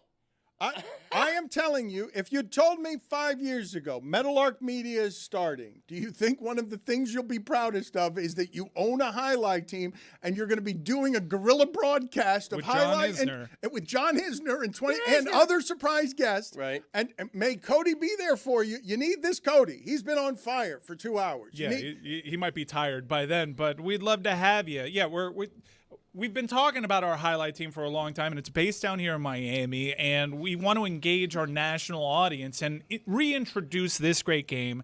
You've heard the names of Manu, but have you seen Manu? And we're a few weeks away from the playoffs. This is the perfect time to dive in with a couple good outings this week. Tony, we're back at the top of the table. Why are Tony and Greg Cody laughing at you guys? They don't know pelota. They don't know pelota. No, I do love Zaz, pelota. you know about that chit-chat? I do. Mike says that we've talked about Manu for so long, and this is the experience Manu. for people for him to actually be seen. And I think it's just a funny visual when you think of the powerful warrior that is Manu, and then you see him, and you're like, oh, yeah, he's the best back quarter in the world. Thank you. Yeah, and you see the power. Right. It jumps off. Right. You get to see legends like Iñaki and Jairo, as well as new players, former Cyclones that have been reintroduced to our ecosystem in Bradley. Nobody throws the pelota harder than Bradley. Your father is laughing at you. Your father is laughing at Chris Cody. It's all fun and games until you see the Undertaker. Yeah. Somebody now is not invited to the playoffs. This guy likes to laugh, and then as soon as the playoffs come around, he wants to show up, but nope, not invited. I might be there Friday night for the match. Nope, Good. not invited. Yes. So if we turn you on to this sport during today's broadcast, we play again on Friday, and now with the working knowledge of what highlight is all about, we hope that you come out and support the Cyclones on Friday. Free. Yes, it's free. It's at Casino Miami, the Jam Arena, brand new, sparkling venue for our tremendous sport. The sound of this court. Yeah, I wanted the opportunity to show you what this sport is all about because many of you maybe don't know how to find this. Well, guess what? You're watching us right now. You know exactly where to find this broadcast today. It's right here on our YouTube page, youtube.com/@LeBatard Show. We'll be live throughout the entire match, and you will learn about the world's fastest game. Eyebrows protect the eyes by diverting rain and debris and sweat. So they're essentially a blockage for you, Greta, and they protect your eyes. You know what I've noticed recently? What was that? Greta? I think I might have said Greta. Yeah, I think you did, yes. Van Fleet? I've been called worse. Did you just throw it to Greg Cody and refer to him by the old woman's name? Because there's no way we're still making Greta's. Greta Thunberg. There's one that's particularly annoying. You think we're naming particularly annoying? What? Those are Jeremy's words. Want to talk Cuba? I do actually. I think I can do better. Let's do it. Take two. Greg wants to talk Cuba. I have this to say. If you're going to give any country freedom by force, it should be Cuba. Now, it's complicated, but when we invaded Venezuela and removed Maduro, extremely popular with the Venezuelan people, right? I don't think the polls I've seen have them not liking the military force needed, but they like that Maduro is out. And so similarly, Cuba has suffered for years, for decades, for generations. I think they deserve their freedom. And I think I would support a military force in Cuba to give those people their freedom. And I don't often say that. I'm not a hawk. I hate that we invaded Iran, but I don't know. With Cuba, I just think the people deserve it. I hope it doesn't come down to needing to take it by force. That would make me a little bit more out on it. I think Cuba is obviously super complicated. We've lived to see us grow out of our echo chamber down here, where what you said was met with universal praise, really. And now, as we've gotten further along from it, people are generally over the plight of the Cuban exile. They're over their outsized political influence, and socialism and what it does to one's economy is often viewed through that prism. And it becomes a standard bearer for what socialism is to both the right and to the left. And neither of those sides really do a good job of taking into account history. For those on the right, they view Cuba as proof positive that socialism doesn't work, whereas those on the left say socialism does work, and it would work if it were not for the U.S.'s crippling sanctions. And everyone talks about these sanctions in a vacuum when they totally overlook history, which was during the Cuban Missile Crisis, 90 miles away, weapons of mass destruction were potentially brought in by the world's greatest enemies. Now, I know America has a sordid past and present, but during the Cold War, I believe that we were the good guys, right? And the Soviets were knocking on our door. And I think a lot of people weighing in on this haven't spoken to somebody that was hiding under their desk doing A-bomb drills. And all these crippling sanctions are a byproduct of our greatest enemies in the world threatening to use a land that was 90 miles away strategically to bring us closer to World War III than we've ever been. And if you think a developed Cuba wouldn't have been aligned with those very same enemies, I think you're playing yourself a little bit. It is a national security threat, and the people are suffering. And right now, the people that are left, who knows how many millions, because people like to pick apart their population numbers, they are victims in this. I think we should absolutely be allowing humanitarian aid in right now, and the U.S. is blocking that. But they're also arguing that we're at the 11th hour here, and this regime is almost choked out. Let me be clear on something, okay? That island is starving. That is what's happening right now. And it's happening in a lot of places all over the world. And it's starving, at least in part, because of 70 years of U.S. sanctions and an embargo that made it impossible for that island to succeed under its government principles for all the reasons that Mike enumerated. You can't have that kind of threat 90 miles off of our shore while Greg Cody's saying he needs to be hawkish here. He doesn't mind hawkish when hawkish isn't needed. Loosen the sanctions, normalize the relations, help the actual suffering people. Don't make it about politics. Help the actual people. You don't have to make it about, I'll take the country whenever I want and be flippant about it. I'd have the honor of taking that country. It's a starving island. We've helped it rot for 70 years because of how we've tightened the grip, understandably, in the name of keeping our shores safe. But those people don't have to starve. It's worse there than it's ever been. It's been plenty bad for 70 years. Well, the issue is, how do you ensure that the people are actually getting what it is that humanitarian is getting sent over, right? Because for a long time, the government just takes whatever they want and then leaves the people with nothing. That's not necessarily true. Okay, I'd love to hear how that is. So tell me. Tony, things have gotten better at different points over the course. Like, it is up and down. Their economic stability within the world economy has been at different stages. They haven't been at the very bottom the entire time. You look back 10, 15 years ago as sanctions were being lifted and the economy there got better. People had more. The Cuban leadership allowed humanitarian aid to come in, and it affected the economy. Like, these things are true. And while, yes, obviously, like, there has been more going to the leadership than there has been going to the people. Like, there is a disparity for 70 years. Yeah, but it stems from the very beginning, Tony, of this is a 70-year-old conflict that was from 70 years ago. And when the Soviet Union collapsed about 30 years ago, a lot of that changed, and who the allies are and who is, quote-unquote, funding what. Every mission that the United States goes on with their intervention is under the guise of terror threat, weapons of mass destruction, all of these things. And with Cuba, it was the proximity that was the scary part. Yeah, a very real thing. Yeah, it was. And at the same time, the United States had their nuclear weapons in Turkey pointed at the Soviet Union. And both sides were able to come out of that saying they were the winner after the Cuban Missile Crisis. That's how it was all positioned. And so I'm not here saying that I care most about, like, and you guys do too, this place that we stand, all of us equally, is we care the most about the Cuban people being able to come out of this better off. I just don't have a lot of examples in the last 70 years where American intervention in a country has led to those people being better off. And be clear on this part, too. Cuba's suffering more than ever with blackouts right now, at least in part because of what we already did to Venezuela. That's right. We're randomly bombing boats without any proof of what it is we're doing. Yeah, look, Venezuela was propping them up. I'd like to dissect. Jeremy said a lot there and a lot that I agree with. And I do think that the moment in time was for Obama to lift the sanctions when he did. Unfortunately, here in the United States, we voted for candidates that, at least in the first go-round, voted against that and reversed that, and we kind of have to live with that, and these are the consequences that we have to live with. I also, to a larger point, kind of am confused by those on the left that say leave Cuba alone, but also save them. You know, like, it's not, yes, it's America's fault that they're dying. Well, I see the point that you're trying to make, but no, it's Cuba's government's fault. It's Cuba's government's fault, and you're asking for America to rescue them. Intervene, but only intervene to a certain degree. Unfortunately, Obama's policies did not have the chance to survive. We are here right now. So what does this mean for the future?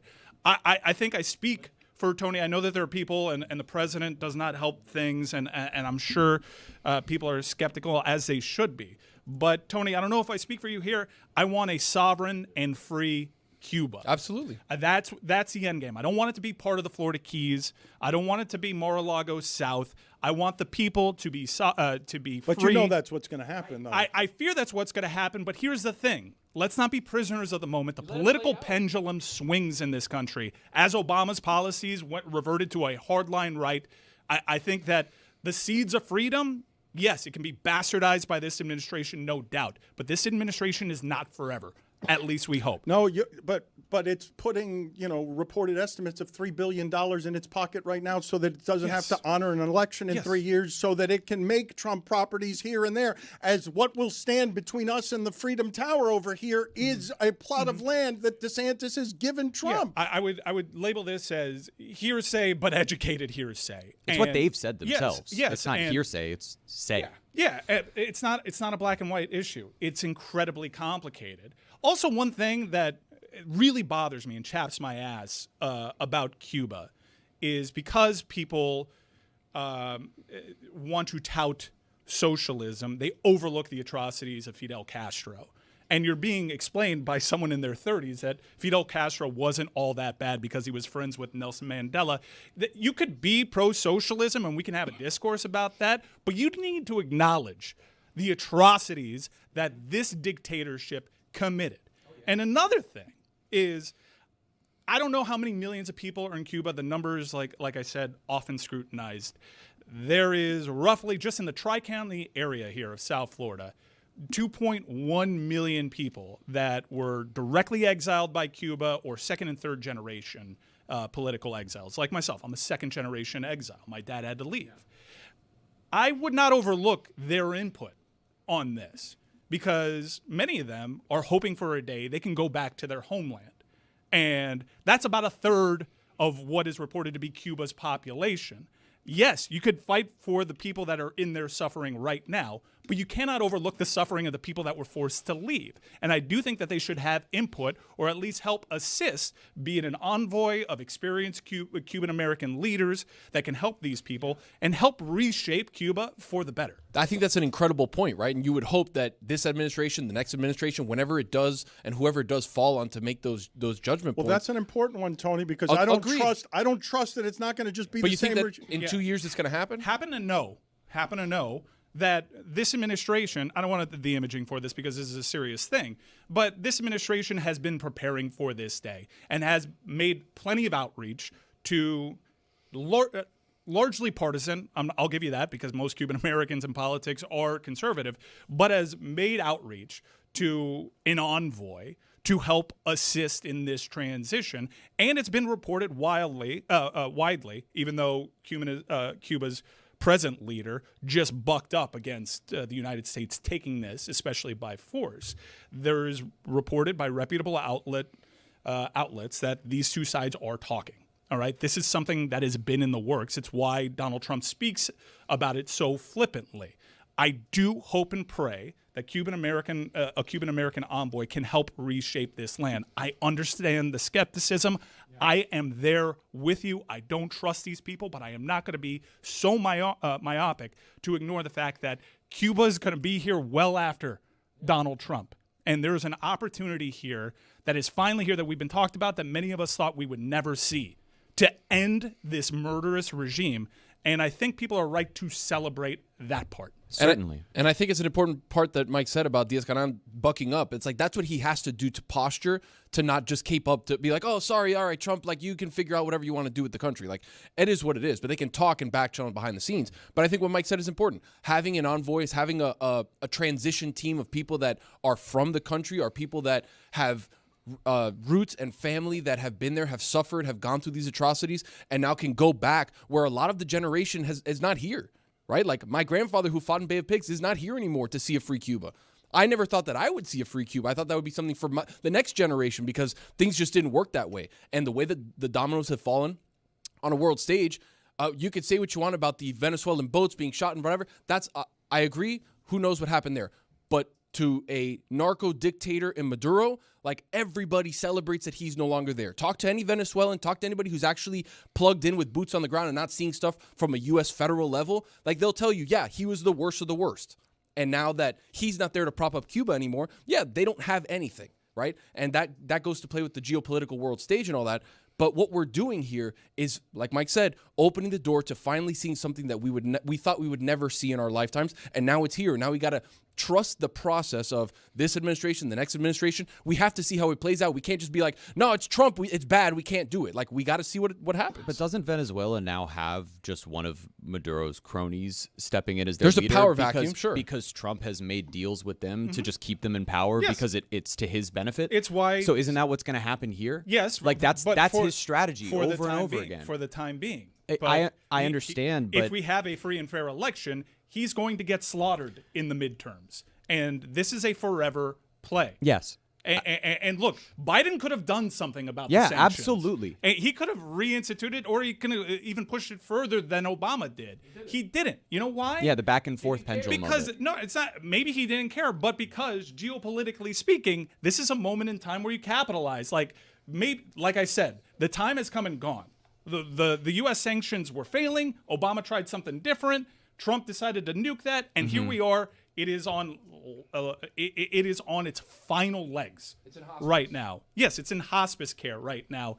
If you have the opportunity to overthrow a murderous dictator regime that often aligns itself with our mortal enemies, that is 90 miles away, that if it ever got back up on its feet, could easily reach out to those governments and have strategic military bases, put weapons of mass destruction right there, you take the opportunity to take them out.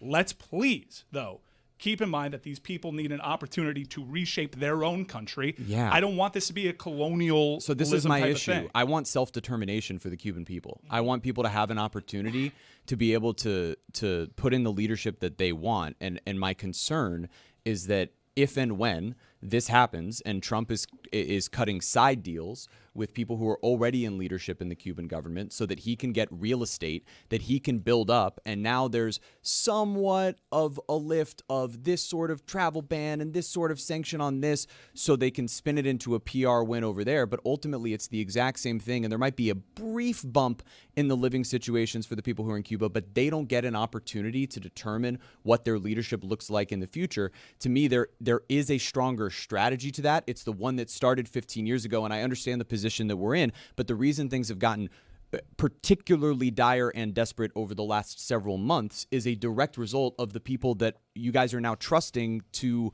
handle this all correctly. I really want to stop everybody on trust, okay? This is a desperate Sorry, time. asking? It's a desperate time. Like, I don't know what you guys think the end of times look like, but starving islands are on it when everybody's got the money and some people don't have electricity and power, and we have the nukes and we bomb the boats and we tell you if there are narcs on them or not. We're long past the point of trust on what's happening with this administration, okay? Their motives are not good in any way. That family will get rich off of this. Has it gotten rich off of government in a way? No one's ever gotten rich off of government, and this is only with him needing to get into government to cancel all of the crimes against him that can now not be punished as he weaponizes the government and tries to be the king of the United States while behaving like a king and taking freedom wherever it is he wants to, because the island is rotting. Like, we can sit here and talk all around it, but there are people starving and dying on that island because they don't have anything, and now they've got less than that because we took away their oil. Like, Venezuela was their oil, and we took that from them. So this is the worst that it's been in our lifetime on that island, and it's been plenty bad for 30 years. But Cody had something to say about this, and he got lost, and all I saw on his face was that somebody said Biden, and he wanted to say Scranton. I did want to say Scranton, but I didn't think it fit. Scranton! You had thoughts here. Come on, man. Okay, my thought at the beginning is my thought right now. Maybe I didn't say it as well as I should have. I think democracy and freedom in Cuba is essential for the people who are starving. And I think if it takes U.S. intervention, I'm for that. And that's not like me. That's not like me to say I think we should invade. I'm just saying there's no reason not to think that in a year it's not going to be Trump casinos being built under someone else in the Castro regime, because that's the deal that got struck. I understand lamenting that, but there's nothing we can do about that. We have to hope for the best, and if we don't like the direction that it's heading, and if we want to reverse it, we do what the American people have done for the last 20 years, decide, I don't like how that's going, and we say what we mean with our votes, and we reshape that. It's an incredible opportunity here to do away with this regime. It is a heartbreaking situation. It is complicated. People make sound arguments on both sides, but we're here now, and it's making the most of it. And while I also fear the very same corruption and real estate deals and Mar-a-Lago South that you all do, I am hopeful that we can change the power dynamic in this country and make those people realize that that country is their own and it can be whatever they want it to be. And we're going to have to be okay with whatever they want it to be too. I thought David Sampson was better on this subject yesterday.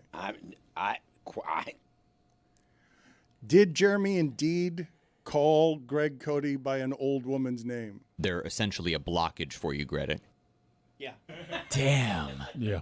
Was it Greta or Grady? No, it was Greta. They're essentially a blockage for you, Greta. Gretted. Reddick? Great. Like J.J. Reddick? Got scared at the end. Let's cheese. Let's hear it again. They're essentially a blockage for you, Greta. Yeah. It's Gredick. It's Gredick. It's Greta. A Like light tasing. Greta Garbo. This is not going to play well in my arbitration case. They're essentially a blockage for you, Greta. I also thought that Tony made it on voice instead of on voice. No, I think didn't. I just thought maybe you thought it would make sense if we sent over an on voice, like somebody to be a voice. No, that's for the people. invoice that you have to send me. Guys, this is very dangerous. We are putting ourselves out there. This is a losing topic for us. I've seen the comments. People accuse us of being MAGA. People accuse us But I don't of care being, about that. These people don't understand the plight that we've sure you gone don't. through. That doesn't matter to me. You can Zaz, call me you whatever need to back up, by the way. I want to You hear said Zaz's enough on thoughts. it. Yeah, Zaz, you say enough. Out of you. Let the Cubans speak. But I'm learning this for the first time. I thought Zaz, based on his love of fun Latin players, was going to beat Tio Zaz today. I was thinking about it. I was really swept up in it last night. I did not know. People think that that's going to get aggregated to me, that I'm MAGA. Dude, for what? People are over Dan the Cuban Magatard. exile shit. I learned this in the 20-teens, where all of a sudden the world changed around me, and the rest of America doesn't even care to educate themselves on what actually happened there. They have formulated their opinions, and that's that. It is hard to explain the plight of the Cuban exile to people. Some people don't have time for it. Like I said, this is not a black and white issue. There is loads of gray area here. But one thing that should be irrefutable and disappoints me at every turn is it should be consensus. Fidel Castro was a bad guy. Very bad. You can cherry pick Nelson Mandela all you want. You can lift up the virtues of socioeconomics all you want. The guy tortured political enemies. He was a murderer. He silenced voices. He oppressed his people. Oppression that every leader that's followed has continued right now. Yes, the sanctions are partly to blame, largely to blame. But this has all happened on that government's watch. They are a monstrous regime, and they have long been super dangerous to this country, even when we kind of knew when we were the good guys. So please, let this play out. Hope for the best, and if it starts turning in a way that you don't like, vote for change. I'll move off of this subject in just a second. I didn't realize that people had tired of it, and I can't particularly care that people have tired of it, given how, obviously personal and emotional this one is to me, because my grandparents died without seeing Cuba be free. And my parents consider themselves Americans first. They're proud to be in this country, and they don't consider themselves Cuban. They consider themselves American because of the opportunities that have been offered by this country. Cuba has been great at education and social medicine while we've strangled a Fidel Castro who came into power and was controversial, at least in part because of how he sided with black people. This isn't black and white. It's black and white and brown, and it's all of the garbage. It's all of it, because there are plenty of people who can make the arguments on behalf of what Fidel Castro was trying to revolutionize when he became what I've always called our Hitler. That's an emotional one. And once I say our Hitler, obviously Cubans just want that eradicated, and it almost doesn't matter the cost. It doesn't matter the displacement. It doesn't matter the lack of freedom. It doesn't matter the trampling of democracy. It starts emotionally there with get rid of everything that person represents, and there's no discussion to be had after that. Yeah, I want to seize on the universal health care and how people tout that, and look, that can certainly be refuted. America at large is confused and angry at MAGA conservative Cubans' total dismissal of socialism. People need to understand that through those socioeconomic programs like subsidized housing, universal health care, and education, that regime would advance their cause and propagandize their cause. I have spent numerous days trying to learn why Miami is so weird, and it's not just Cubans. It is people that have come from parts of Central America, South America, that have had their own dictatorships, that feel the very same way about things that, in a vacuum, are pretty good. Everybody should have health care. And the reason is these tyrants have often used that as the Trojan horse to oppress their people. Like I said, it's an onion. It's complicated. It's not as simple as subsidized housing and universal health care good when evil people use it to advance their means. Damashek, he's stealing all my material. I'm told he's now doing Back in My Days as Back in My Daves. It's damn good. He stole my. I should have been the one to voice the. What do you call it? Go ahead. I'm gonna let you find it. No, the it looks like contest. Come on, help him. Who made it a salad? Yeah, and his voice is on that now. forth. He's still. Did anybody at the show have the courtesy to tell me that I wouldn't be voicing that this year? No, must have been an oversight. But all 10-day of a sudden, cruise. All of a sudden, You were in Tortorella. I hear. I was John? Tortola. Yeah, and it was Yeah. impossible to do that well ahead of time. Well, Dave's only doing your material because you're not doing your material. That's not true, Roy Bellamy. That's not true. Whoa. What was that? That's not true. I've come back like a monster in 2026. I did a BIMD in January. I did a BIMD in February. I plan to do a BMID in March, although Damashek's intrusion may call that into question. I'm just saying, what's next? Is Damashek going to host the next episode of the Greg Cody Show? I mean, he's intruding on my territory here, and I got to say, I'm about to declare war. It's BMID. That's the phrase you want to use after everything? He said he wasn't a hawk. Yeah, he said he's a hawk. Yeah, Said he's back in not my a day, hawk. it's called BIMD. Everybody knows that. I know. Bimmed. But no. You were saying go to war with Damashek, and I Yeah. was asking you, that's the phrase you want to use? Well, go to civil war. That's what I'm doing. It's a civil war. Why can't we have civil wars anymore? I don't mean countrymen against countrymen. I mean civility. Very good. Why can't we have doorstep. civil war Yeah. anymore? Who Civil mega war. the salad? Yeah. I meant a war wrapped in civility, not weaponry. And that's what I'm declaring on Did MAGA Damashek. the salad? Who made it a salad? No, who MAGA'd the salad? Who did that? Oh, no. Don't say that. I can't believe. What was that? What was that? I didn't know, but I liked it. No. I was grumbling, gruff, sweating in here.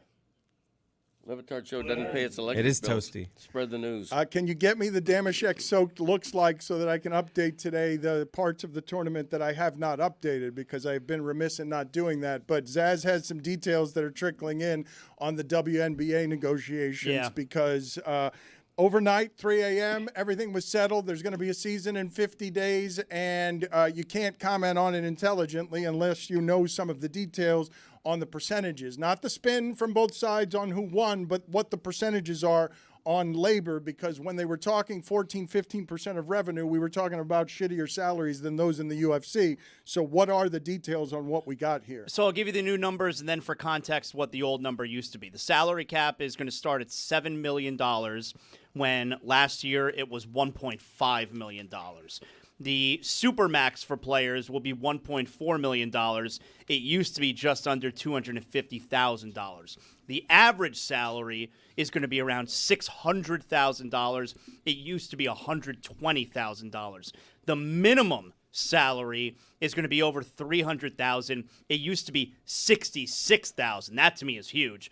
And the average revenue share across the entire length of the deal is going to be almost 20%.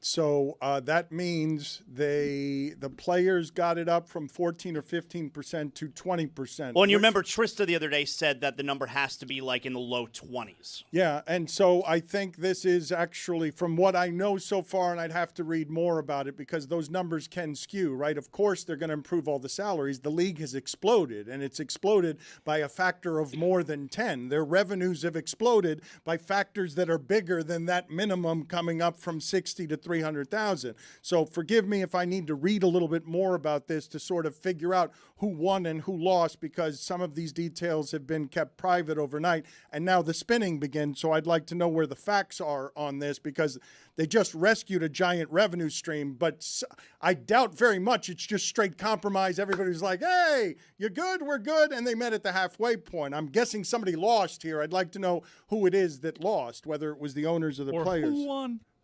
I don't want to know. I don't want to know. Well, I guess I could spin the positive and make it about who won, and so on and so forth. Yeah, that'd be nice for once.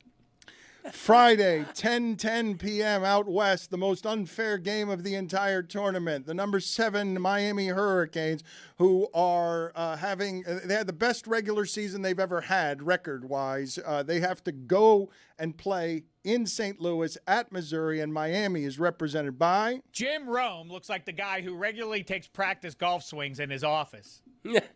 All right, I like our squad. That is a good squad going up against Missouri. Are you afraid of this as a 10 seed? Andy Reid looks like the guy on the bowling team that everyone calls Old Twinkle Toes. I'm not afraid.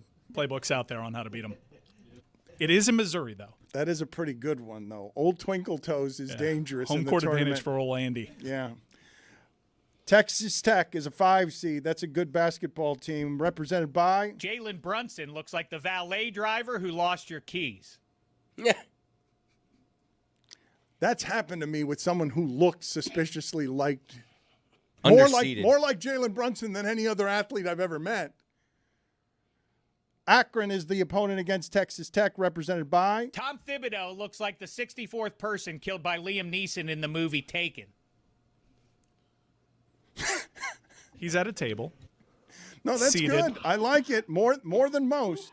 Heavily guarded. We haven't introduced this 1 seed, Arizona. This is a 1 seed, and this is a killer. Jonathan Zaslow looks like an off-duty mime.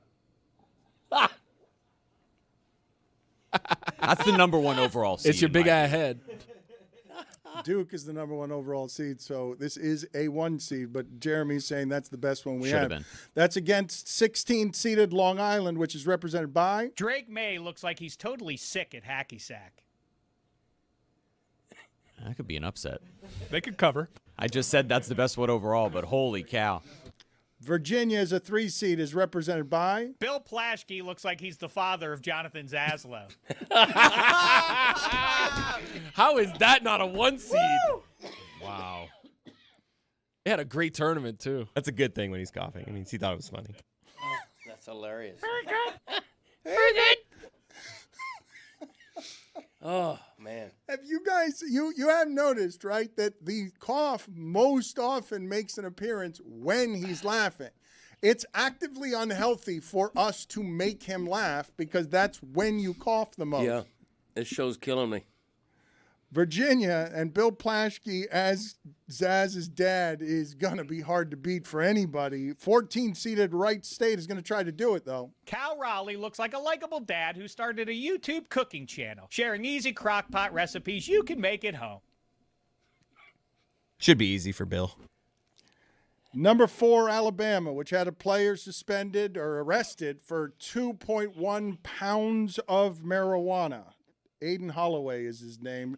Is that a lot of marijuana? I ask because it's a felony charge. How much? Say it again. 2.1 pounds Yes. of marijuana. Yeah. I'm not familiar with the measurements here, but I did reach out to somebody on the cost. What do you guys think that would cost? 16 pounds in an ounce. I think it's probably maybe like 8,500, somewhere around that. 16 pounds in an ounce. 16 ounces. 16 ounces in a pound.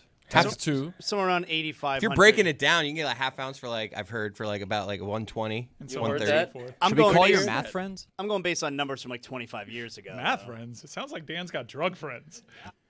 It's $4,000 what that costs. To whom? $4,000. Who'd you ask? Pretty cheap. Is that wholesale price, Nah. or do you get it straight from the plug? Dude was making a lot of NIL money. He's just pushing for the love of the game. When I heard that amount, I'm like, what if you're just the guy who does it for your team, does it for everybody? What if you're like, is $4,000 a lot for a professional team? Do you think Durant has that much? Do you think Durant has that much in his house? Yes. Yeah. Yeah. So we going to arrest him on a felony charge? He's not driving with it. Yeah, I mean, is that illegal to have that in your home? Narc. I'm just thinking that it's the amount that's the felony charge. I think It's the not- intent to sell is the charge now. But they tie that to the amount you have, which is no one person can smoke 2 pounds, so you must be distributing. That's why they kind of rope that in. But, say that. But if I say that amount for a team, you shrug, do you not? If I'm saying he's their guy. He's the guy who He's gets the plug. it, and You're saying he's the plug. I'm asking you, look, we're at this point we assume with marijuana, right? I mean, I asked Baron Davis this years ago. He said 80% of the league smoke. We're assuming now that guys are regularly playing high, correct? Yes? We're assuming that guys are regularly playing high or not? I don't assume that. You don't? No. In the NBA, I'd say more than college. Playing high is kind of nuts. You think? Yeah. Yeah. You don't think if as much as Kevin Durant is smoking all the time, you don't think he's baked all the time for 2 decades? No, I think come game time he's locked in. Mm-hmm. You really think that? I think there's some would think. guys. I don't think that. Man, that's crazy. Guys, listen up. DraftKings Sportsbook, the #1 sportsbook for live betting, is built for March. The tournament is unpredictable, but the rewards are guaranteed. And DraftKings is delivering some of the most generous rewards in the market. New to DraftKings, bet just $5 and get $200 in bonus bets instantly. Download the DraftKings Sportsbook app now and use code DAN. That's code DAN to turn $5 into $200 in bonus bets instantly. In partnership with DraftKings, the crown is yours. Very